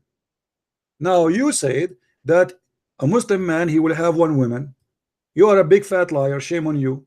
But that according to Islam will take you to heaven. Which mean, according to Zakir Naik, brother, anyone remember what Zakir Naik, they asked him about the hur? They said to him, Indian women, she said to him, why the Muslim man will have 72 hur, and the Muslim woman, she will not have that. He said, brother sister, first of all, the word hur is a plural word, and it's possible to be male and female. Which means, according to the Quran, it doesn't say that hur is going to be for male or female. And your sister, in the heaven of Allah, you will have 70 hur too. So she will have 70 men to F her. Which is absolutely false. Because the Quran says that the word hur is about females. How we know that? Read carefully and love. Zakir Naik. Chapter 55, 56, chapter 55, verse number 74. It says, Lam yatmuthahun. In Arabic, the word noon, the letter noon here, is something we use only for female. It's called noonun nuswa, the noon of female. This is a letter we add at the end of a word to make it specifically, to make it clear that this is for females. And the word itself says yatmuthahun, which means they will bleed and lose their virginity. So the stupid Zakir Naik claim that this is not about female women who will be jailed inside their tents, who no genie and no human did have intercourse with them. If we change the translation, because every translator here will give you his own scam, look what the translation, the accurate translation say. This is the most accurate translation exist for this verse. Wherein both of those Medians restraining their gallants upon their husbands, not wives, whom no man, no genie. It says in Arabic, Lam yatmuthahunna insun wala jan. No man, no genie. What yatmuthahunna mean? Read with me carefully. Has opened their hymens with sexual intercourse before them. Now, how many women those women are? This women, she said, one man, one woman. You are a certified liar. Look what Muhammad said. We can show you tons of verses and hadith, which is sahih. But let us take this one for fun. Sahih al-Bukhari. The scam of Sahih al-Bukhari. She said, one man, one wife, the Prophet of Allah, and she said only for the murder. Yeah, right. For the first batch of people who will enter paradise will be glittering like a full moon, and the batch next to them, they will be glittering like a most brilliant star. And by the way, Muhammad, he made a mistake here. He think that the moon is more bright than a star. So the first batch, supposedly they are the more noble, but yet they are glittering like a moon. And the second batch, they are glittering like a star. Muhammad, you think the moon is more shiny than a star. And then he says, their heart will be like the heart of a single man, for there will be neither enmity or etc etc. And then he says everyone will have 2 wives from the Houris, who will be beautiful, pure and transparent. The marrow of the bones of their legs will be shown, and they will see the marrow of their inside their flesh. This is from the Hur, but this is not the whole number. Let me show you the other hadith. Read carefully with me. Liar. Every Muslim man will have 1 woman, right? Hold on.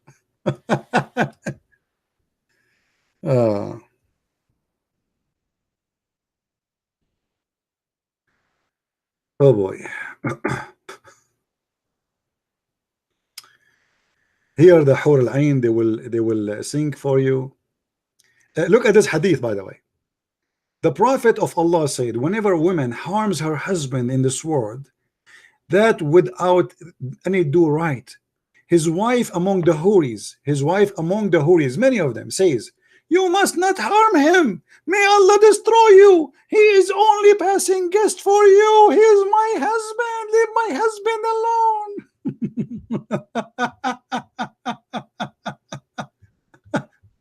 Let us show more. Hold on.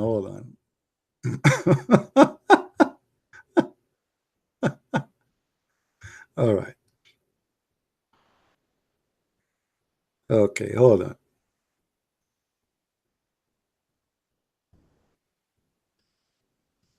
Let us find some reference. 1 man, huh? 1 man, 1 woman.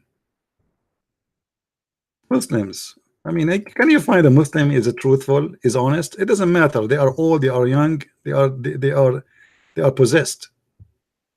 All right. Let us see.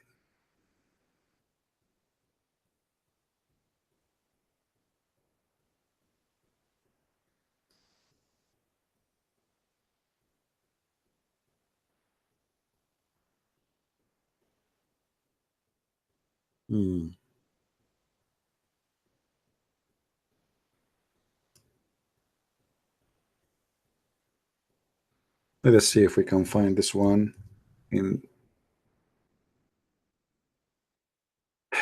There is none among whom Allah will admit to paradise, but will marry him to 72 wives, 2 from the Houris and 70 from the inheritance of the people of hell, all whom have desirable front passages, and he will have a male member that will never become flaccid. So at least, and by the way, this is the lowest number. If we go to different hadith, it says,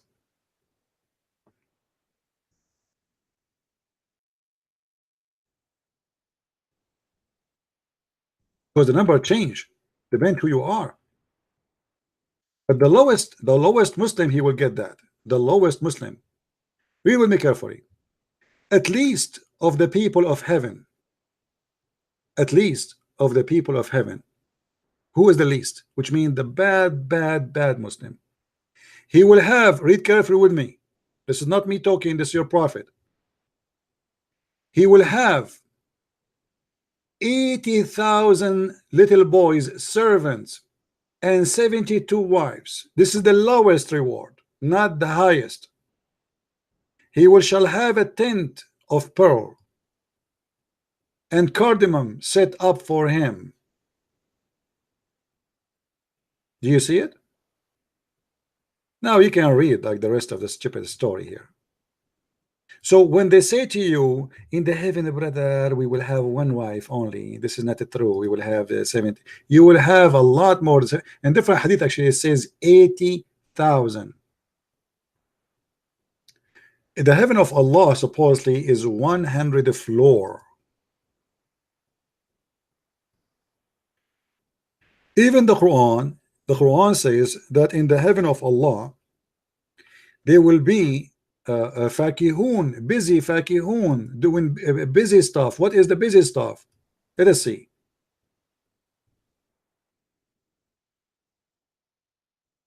This is the filthy religion of Islam. وَإِنَّ أَصْحَابَ الْجَنَّةِ الْيَوْمَ فِي شُغْلٍ فَاكِهُونَ. Chapter 36, verse number 55. Okay, what they will be doing in that day. What does that mean? If you read a Muslim translation, it doesn't say anything. It's a lie. Let us go and see what they will be doing literally in that day.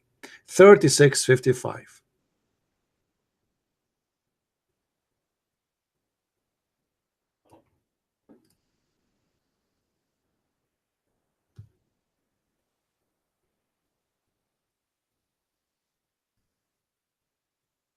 They will be busy. Aha! Let us see what the Abdul will be busy.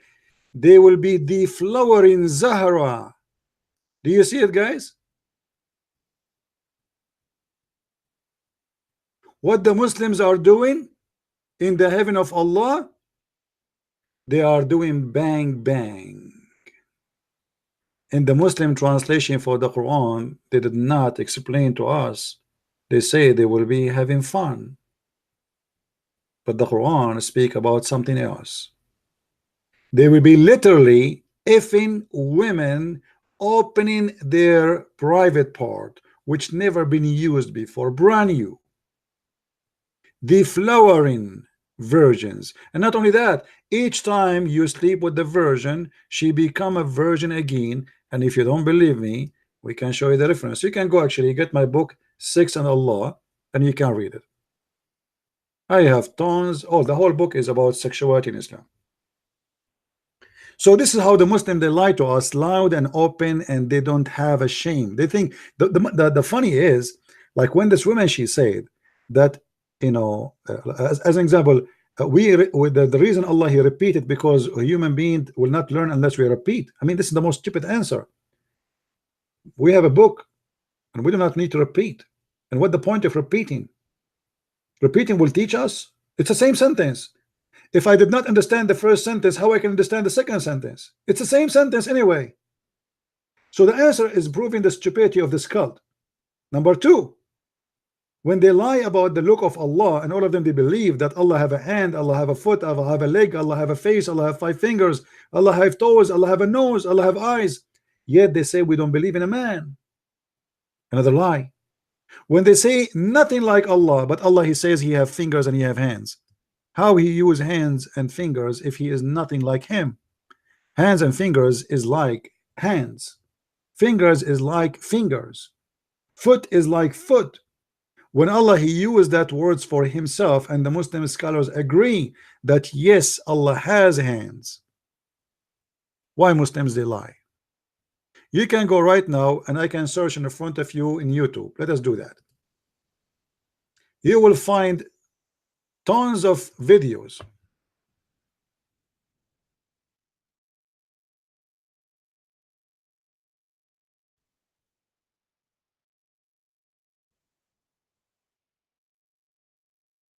How Allah look like? Do you see it? Watch this video. This is your Muslim cleric. How Allah look like? He said to you, yes, Allah have a hands, real hands. He said Allah he said he have hands. What I can say? I'm just saying to you what he said in the video. Zakir Naik, he said that. Didat, he said that. All your Muslims scam, they agree. Allah has a physical being. He is a physical being. My debate with all Muslim scholars, they agree. Dr. Nabil Bayekli, Dr. Rohi, all of them, not even one, they can refuse. And the funny, they said to me, yes, Allah have a leg, but do you think the leg of Allah is like yours? I mean, whose a stupid answer is that? As long he have a leg, it's a leg. Well, the leg of the mosquito is not like my leg, but it's a leg. The reason it's called a leg because he walk with it. He don't fly with it.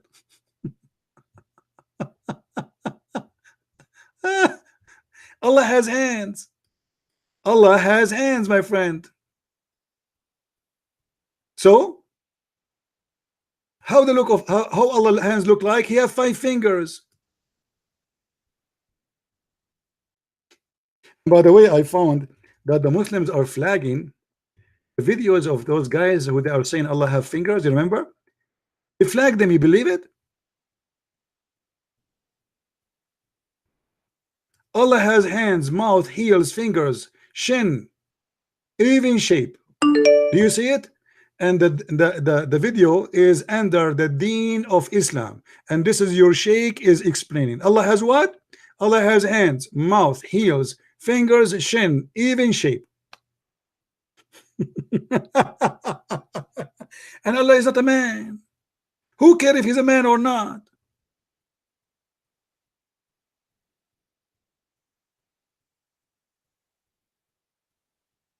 And why Allah have fingers? What he would do with them? He would collect boogers.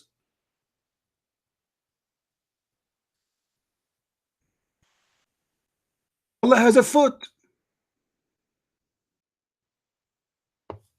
Allah SWT has a foot. If you go to this guy, his video is flagged by Muslims. They are trying to take it down. Allah has a foot. Allah has body parts.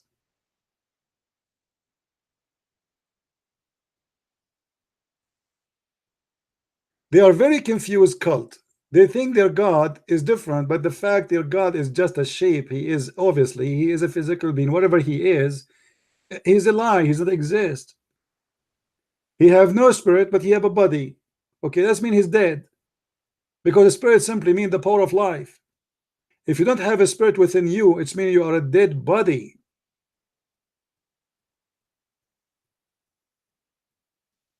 So never learn Islam from Muslims.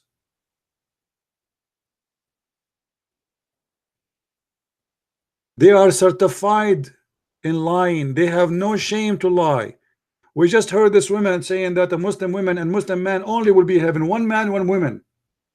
Look like this woman, she is locking her door in her, and she do not know that the whole world now knows that Islam believe in many women in heaven. Already in earth you have 4, you idiot.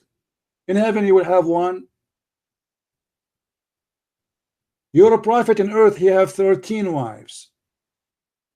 Allah promised him to have the power of 4,000 men for sex. A Muslim man, he have the power of 40 men, 100 men, sorry. No, the Muslim man will have the power of 40, and the prophet, hold on. Yeah, the Muslim man will have the power of 100, and then the Muhammad, he have the power of 40 of people of heaven, which means he will have a power of 4,000.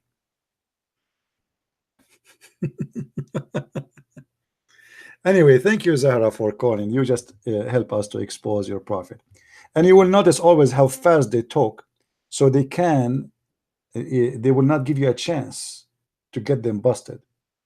And remember, this verse always, you can use it, the one she chose for us to prove Islam to be right, is one of the most wonderful. I encourage every Christian actually to use this verse to expose Muhammad. There's no way that this verse is written by Allah if he is God, if he is a true God. There's no way God will say such a stupid silly stuff, which is a contradiction for what happened even later. All those he said to them, I worship not, and you worship not what I worship. Later they worship what he worship, and he himself, he worship what they worship, and he bowed down to what they worship, and they bow down to what he worship. So it's a false prophecy of a false prophet, proving an empty word of an author. He's trying to make a rabbi music, saying nothing there. It's the same as many rabbi songs we hear in TV. There's nothing there. It's just a guy repeating the same thing. And by the way, this is all over the Quran. And she is right. Muslim, they will not understand unless you repeat. Actually, they don't understand if you repeat. But the point is to make them repeat, not to understand. Because I never saw a Muslim he understand what he is repeating. Especially they are repeating in a language they don't even speak. So how they can understand? I will give you an example before we go.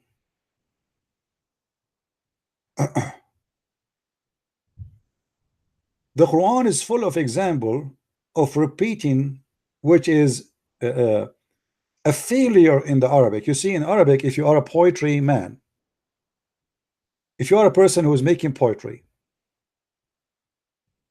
and you repeat the same sentence all over, that means your poetry is rejected. You go ask anyone who study Arabic. If you repeat the same thing, it's mean you have nothing to do with Arabic.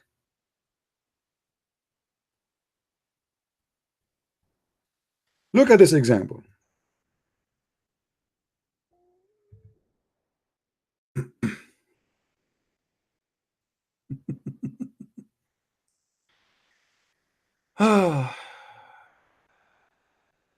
Look at this, guys. Do you see how many times he repeat? Is that the verse is the same as this verse? The same as this verse? The same as this verse? The same as this verse? The same as this verse? The same as this verse? The same as this verse? The same as this verse? The same as this verse? Come back tomorrow. The same as the verse. Take a nap. Come back tomorrow. The same as this verse. The same as this verse. The same as this. The same as this verse. The same as this verse. The same as this verse. The same as this verse. The same as this verse. The same as this verse. The same as this verse. The same as this verse. The same as this verse. The same as this verse. The same as this verse. The same as this verse. The same as this verse. The same as this verse. I mean, should I continue until tomorrow?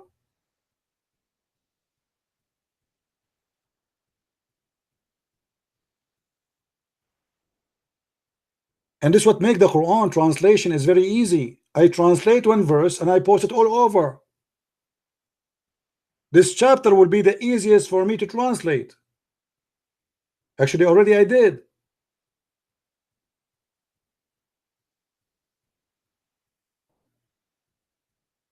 What kind of God he need to repeat the same thing over and over and over? We got it. We got it. But because he is making Arabic music, he need it. Otherwise, it's useless.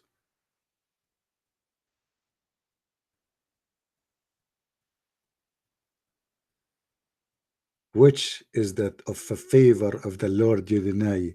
Which of the favor of your Lord you deny? Which of the favor of the Lord you deny? Which of the death of the you deny? And she said to us, because a human being, he will not learn unless we repeat. Why? What they call that bird? What they call him, the bird who speak?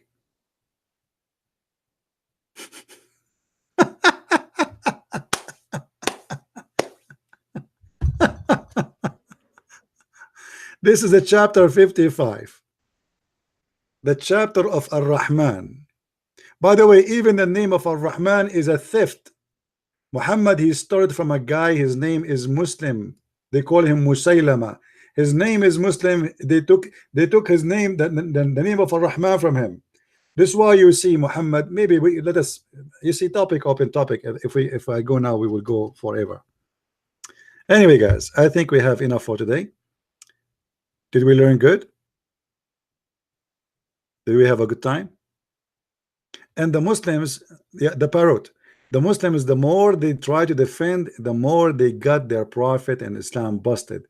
And you will notice the first way they try to do is to lie. But lying never save anyone. You make one lie, you need to create another 1,000 lies to cover up the first one lie. We Christian, we should not lie. Jesus said, don't even take an oath. Either you say yea, yea, or nay, nay. I am not ashamed of my Lord. I am not ashamed of what he said. If you say something about what he said you don't like, I will not deny it. The Lord, he says, the one who deny me, I deny him. We Christian, we do not deny. You Muslims are ordered to lie. This is why you have a specific chapter in the Quran. It's called Taqwiyah. No, please, no Christian can call me.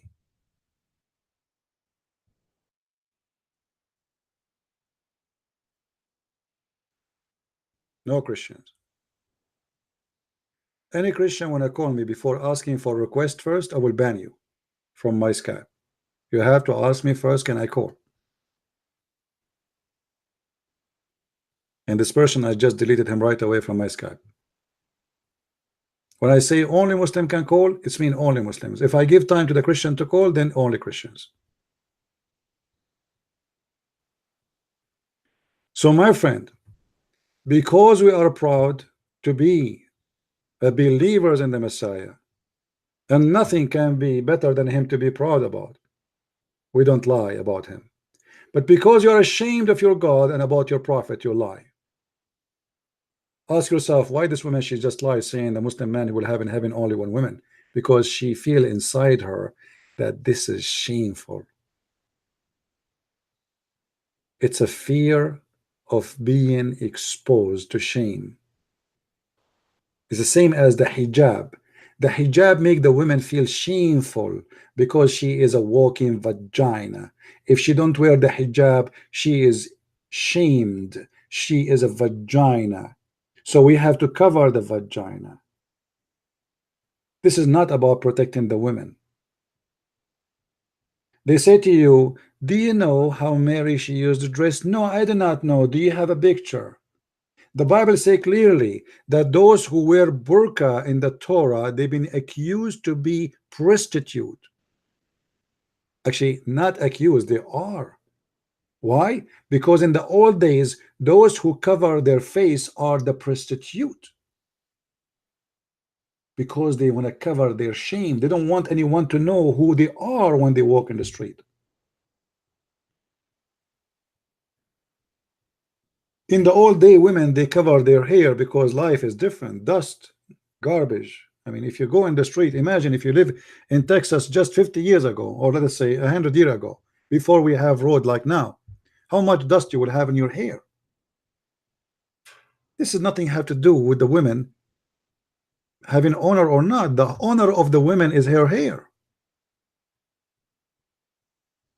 She is covered by God himself. She is covered already. She is born with a cover. What about God? He created the women with burqa. Shouldn't he do it? I forgot. The Quran, he sent burqa, but the Muslims hide it. The Quran says that we send on them rish.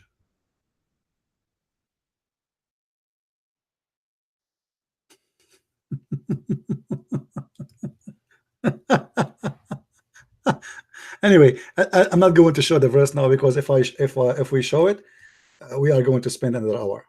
So we better not to do that. But if you go just if you go to chapter 7, verse number 26, it says that Allah is the one who sent feather and clothing for the children of Adam. Feather. And if you look at the translation, by the way, you don't see the word feather. Do you see it? They took it off. In Arabic it says libasan yuwari sawatukum warishan, warishan, and a feather. So even the underwear of the Muslimah is sent by Allah. The madness of Islam. It's Allah who sent the clothes. It's not made in China. It's not made in Taiwan as you think. It's coming from Allah. And this is a true story. And with this, I want to say thank you for being here. Don't forget to download our videos, share them around, and until we see you soon again. Christ is Lord, Islam is false, and see you soon. Take care and bye-bye.